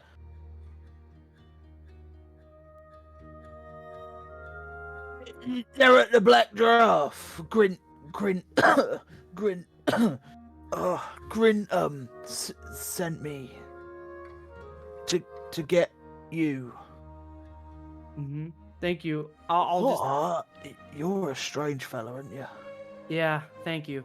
And I'll turn to Maeve and Gloin and just tell. Hey, just go meet up with them at the Black Giraffe. I'll be in the room. And the drunk guy just starts stumbling off down the road. Okay, you start heading that way. They head towards the Black Giraffe. And I will say, as we start to wrap up the session, Ondros goes towards the cathedral. We see Shion and Arcturus just on the outskirts of the Black Giraffe, as Maeve and Gloin also meet up. And as all four of you meet up, say hello to one another and walk on into the tavern. You then just hear from the back corner, "Yes! And then I grabbed Shark's head and rip! Rip him open, shark not live. Ha ha ha! More drinks. Get barrel, yes, keg. We drink more. And as he says this, like Samuel's just like, oh, you ripped a shark, okay. And like Coilash I is look just like, over. I look yeah. over at Maeve like. Yeah, there's just this awkward thing, and as you walk in, you just see like Coilash just see Maeve, and she just nods towards Maeve as you all walk around the corner, and as you are all now together by Andros, that is where we will end tonight's session, as you all find yourselves within the Tavern of the Black Giraffe, and Andros heads towards the room to maybe have a little think of some stuff. But yeah, guys, that is where we're going to end tonight. So thank you guys for watching. It's been an absolute pleasure. Thank you for the people that watch on YouTube as well, because, you know, it really helps us out. And if you could, and if you really enjoy us, please go subscribe on YouTube, because, you know, there are sponsors for this evening, as well as Discord. But let us go around the room and introduce ourselves. And when you are not here on a Friday, we'll tell you where you can find us elsewhere. So, Tim, the Tech Wizard, take it away, buddy. Guys, again, I am Tim, and when I'm not here, I'll be probably at work or at home or doing something else. But I'm also on Can we have your Twitch. home address? Some of you? No. Maybe, no. No. Oh, hello. But yeah, you can find me at the Team Logic NL channel here over on Twitch. We also do have a YouTube channel. There's no much content on it, so don't bother visiting it. Unless you want to see us, but yeah, sure. A bit of a weird schedule for me. So it's always a surprise when you can see me go live. I picked it up from Zeb, so it's gonna be fun. Awesome. And below Tim, we have the Eagle Outlaw. Take it away. Hello guys, I'm Eagle. You can find me here, Eagle Outlaw, where I do Pokemon stuff. I have YouTube stuff as well. I have to get caught up on everything. But yes, you can find me over there where I do Pokemon, mono flying stuff, and maybe some other gaming content soon. So yeah, cool. And social those follows, guys. The YouTubes, the Discords, the Twitters, the I Instagrams, thought my ad would all have been that perfect good enough. stuff. You don't need at the end of the beginning, you know. No. But yeah, Ad's cool. perfect. And below the Eagle Outlaw, we normally have Smitty Jane, but unfortunately she couldn't make it today because she is on the holidays. But yes, you can find her over on Smitty Jane. She's currently taking like a 10-day break from streaming, I think. So yeah, but do go and follow her. She does Zelda, Subnautica, I think I last saw her playing, and a load of other variety games as well. And the other side of the screen, we have the wonderful Resray. Take it away. Hi, I'm Rez, or Resray. You can find me over at the Resray Twitch channel, and I play games like Breath of the Wild, and The Sims, and Pokemon, and, I don't know, creepy games. I think I'm playing an SCP game tomorrow. So that's going to be fun, and I'm probably going to drink whilst I do it, which is also fun, because scary games are scary. Yeah, so come say hi, and hang out and stuff. Do that, and be cool. And I'll do a Grimp voice for you. Do it! And above Rez, we have Zeb. Zeb, take it away. Yeah, I'm Agent Zeb, the other daddy. And therefore I have daddy streams, which means bad schedules. And yeah, maybe Sunday if I get the courage. And whatever. And yeah, I stream a lot of variety, a lot of RPGs, strategy, indie games, and all that. But we'll see when we get back around to it. Maybe Saturday night with my wife if we ever finish that plan. But we'll stream again soon. Next week, latest. Awesome. And obviously you can come each week to find Zeb say something a little bit weird. Like last week, did you ask for veteran seaman? And this week you're now calling yourself daddy? Okay, Zeb. But above Zeb, we have Lan. Lan, take it away. Yes, hello, my name is Lan. I usually stream on the Team Logic NL's channel along with my husband, who is like there. Currently still on a little bit of a hiatus due to some health issues, but I promise I will come back eventually. I promise. What is this real life sorcery that you can do by entering another room with, I know, without right? leaving? What? It's like what's that? Is that the portal of Arcturus? Temporal misguidance. Temporal misguidance, yeah. yeah, for sure. Yeah, guys, I'm the Onion Soup. I do oniony and soupy things over on the Onion Soup's Twitch stream. I do Pokemon. I'm currently doing my monologue. Somehow, I'm actually doing quite well on Shining Pearl. Don't really know how that's happening, but I've beaten 7 gyms and I'm now on top of Mount Coronet somehow on run 2. It's going well. I'm proud of myself. And other than that, we also do on Wednesdays Wind Waker, where we're kind of wrapping things up towards the end game sort of stuff, which is really fun. So come and check us out for that. And I'm here like every Friday, so come check that out as well, where we will fight a sea serpent with crew? Question mark? We'll find out. But yes, guys, it's been an absolute pleasure. Tim, who are we raiding? Oh, I think Eagle can say who we are raiding. Oh. Because he suggested it. I did. A group called Stumped Games. They're doing some shenanigans. This is the title the stream says. Shenanigans. So why not? And there's also very big players. So yeah. Awesome. Yeah, for sure. We'll head on over there, and we have the raid message. Thank you, Eagle. Yep, thank you. Please do copy and paste the raid message as we head on over. It'll look something like that. There's also a second one. Yep, that one there with the little tombstone-y scythe-looking thing. But yeah, please do copy and paste the raid message. We are going to go head on over. We're going to go send some love our way to Stumped Gamers. Stumped Gamers. Oh, that's what it says. Cool. Yeah, guys, much love. Take care. And we will see you next week. Goodbye, goodbye, goodbye, goodbye, goodbye.